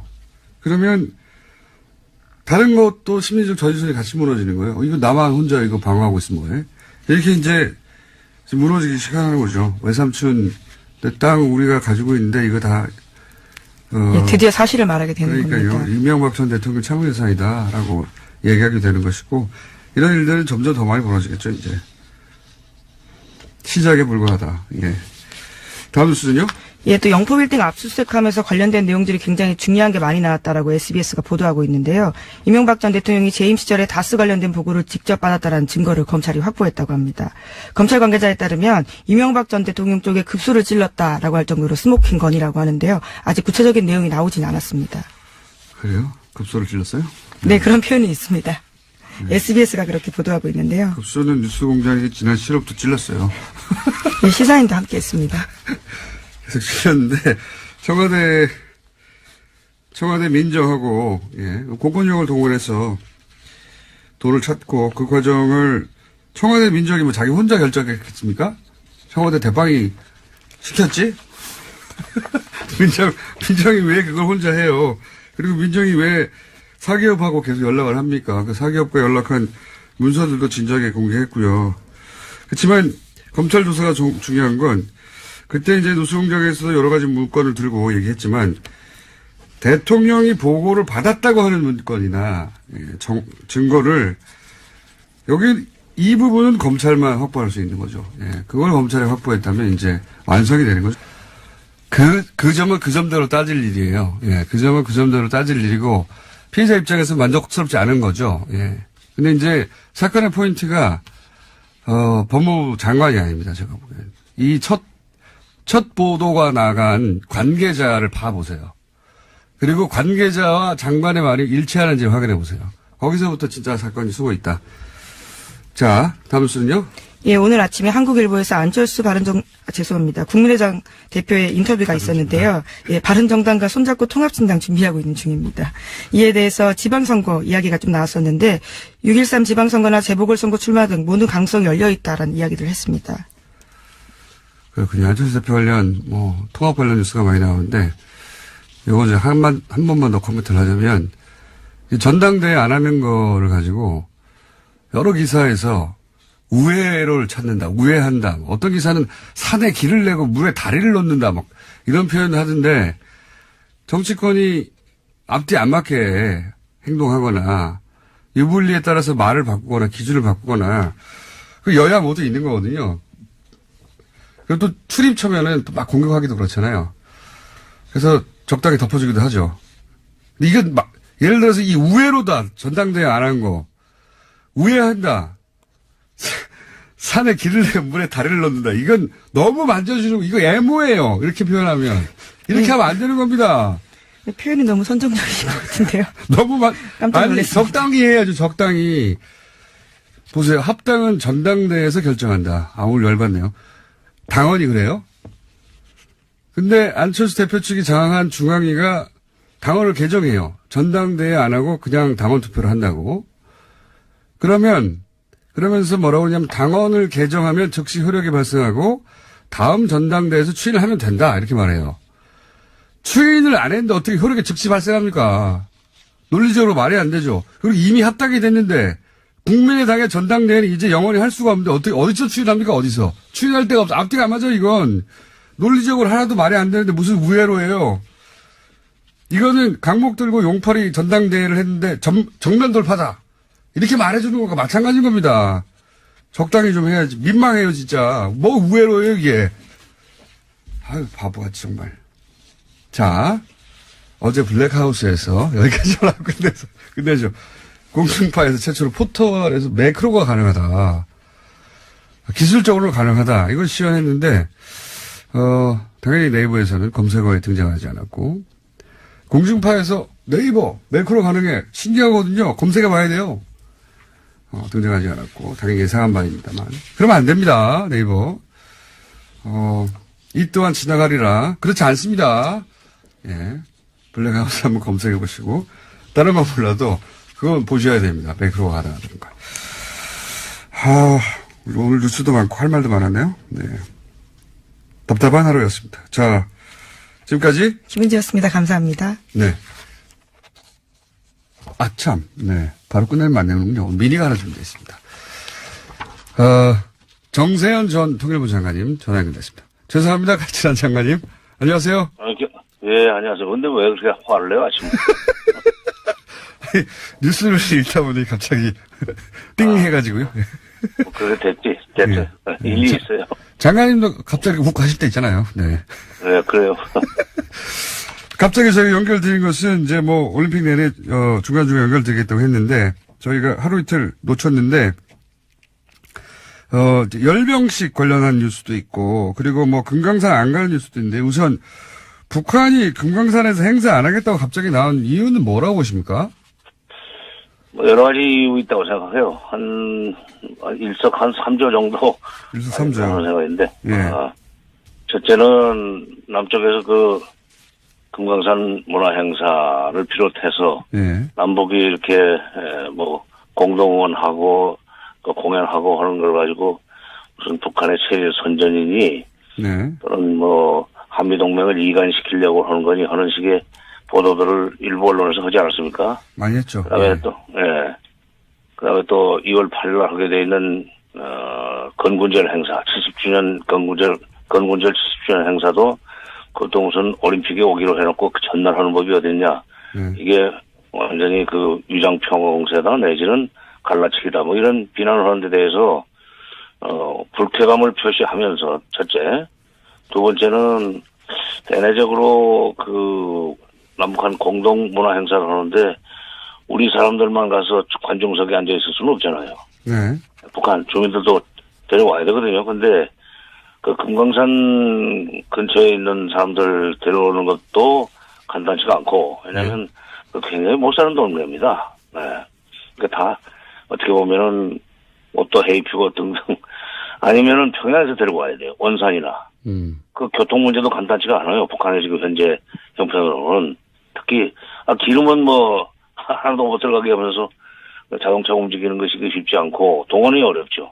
그다음에 세 번째는 이제 북쪽 이 공연도 하지만 네. 우리 쪽에서 가서 공연. 안녕하세요, 김호중입니다. 다음 주 드디어 올림픽이 개막합니다. 올림픽 최대 이슈 중 하나가 단일팀 문제였죠. 관련해 보수는 프레임 하나를 만들어냈습니다. 북한 선수들 참가는 남한 선수들 기회를 박탈한다. 공정하지 않다. 올림픽은 그 탄생부터 평화를 위한 것이었고 유치하는 노력부터 이미 공공의 자원이 엄청나게 동원이 됩니다. 하여 선수들로 올림픽 정신의 구현과 공공의 이익을 위해 때로는 개인적 일부를 남과 공유할 의무가 함께 부여되는 겁니다. 전쟁이 고론되던 상황에서 우리 공동체에게 평화의 상징이 필요하다. 그럼 개개인 출전 시간 중 일부는 그 목적을 위해 공공재가 될 수도 있는 게 올림픽의 정신과 공공의 이익에도 부합하는 겁니다. 정부가 그런 메시지의 전달과 관리에 실패한 측면이 있습니다. 그건 그것대로 비판할 수 있죠. 하지만 출전 시간이 줄어서 공정하지 않다는 단순한 프레임 하나에 거의 모든 언론이 아무런 문제 제기도 없이 동조하는 상황이 저는 참으로 기이합니다. 올림픽이 개인 커리어만을 위한 취업 박람회가 아니잖아요. 올림픽이 개인만의 경영이면 올림픽기와 국기는 왜 겁니까? 선수 명함하고 이력서를 걸어야지. 올림픽만 생각해온 어린 선수들이 거기까지는 생각 못했을 수 있습니다. 당황하고 억울할 수 있죠. 그럴 때 단일팀이 가지는 상징과 의의, 올림픽의 공공성과 우리 공동체가 필요로 하는 평화의 절박함을 그들에게 얘기해 줄 수 없다면 언론이 뭐하러 있습니까? 김어준 생각이었습니다.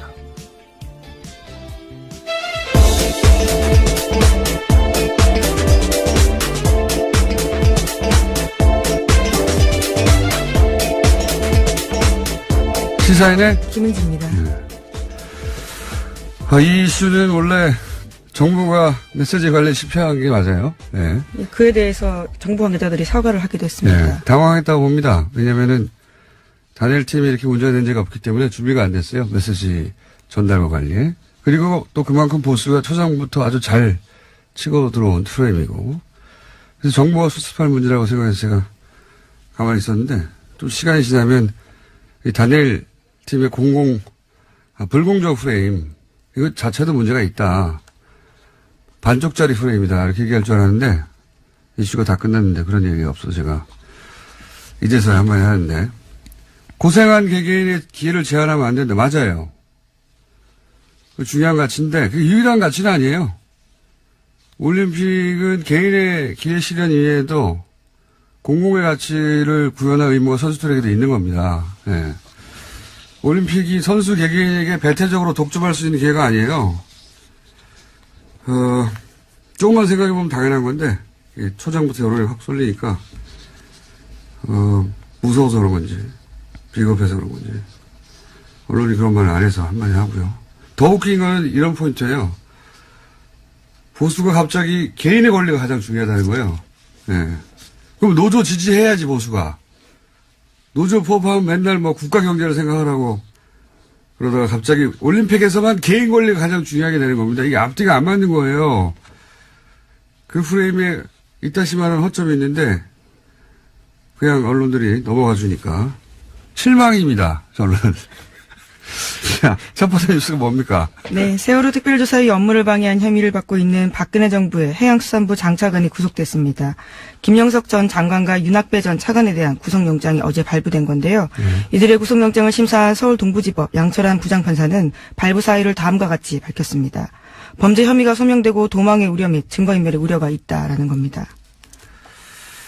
세월호 특조위 방해 관련해서 장관이 구속됐습니다. 하도 뉴스가 많아서 이제 구속에 있는데 드디어 세월호 진실규명을 하는 것을 조직적으로 방해한 그렇죠. 행위가 이제 구체적으로 밝혀질 시점이 됐습니다. 예. 이렇게 조직적이고 구체적으로 방해를 하려면 기본적으로 상시 사찰이 있어야 되는 겁니다. 상식적으로. 그래야 미리 막죠. 당연하게. 그러면 누가 합니까? 이걸 국정원이 하는 겁니다. 통상적으로는 도청하고 미행하고 무엇 하는지 어떤 회의를 하는지 그거 안 알려주거든요. 특조위에서. 그걸 어떻게 알아요? 그 공간을 도청하거나 사람들의 통화를 도청하거나 사람들을 미행하거나 기본적인 사찰이 없으면 그러니까 사건이 터지고 나서는 막기가 어렵잖아요. 이미 언론을 타면. 미리 알아야 되거든요. 자, 그러면은 이제 특조위의 기밀을 어떻게 수집했는가 또는 뭐 그와 같은 내용도 나왔습니다. 박근혜 대통령의 7시간 행적을 조사한 특조위에 대해서 어떻게 대응할지에 대해서 문건이 나온 건데요. 2015년 11월 달에 특조위가 세월호 참사 당일에 박근혜 전 대통령의 7시간 행적 조사하기로 했습니다. 그 당시에 강하게 반발하면서 새누리당 추천위원 4명이 나갔는데요. 그에 대한 내용들이 똑같이 문건에 쓰여 있습니다. 당시에 치밀한 보안이 요구되어서 특조위 상임위원조차도 내용들을 몰라서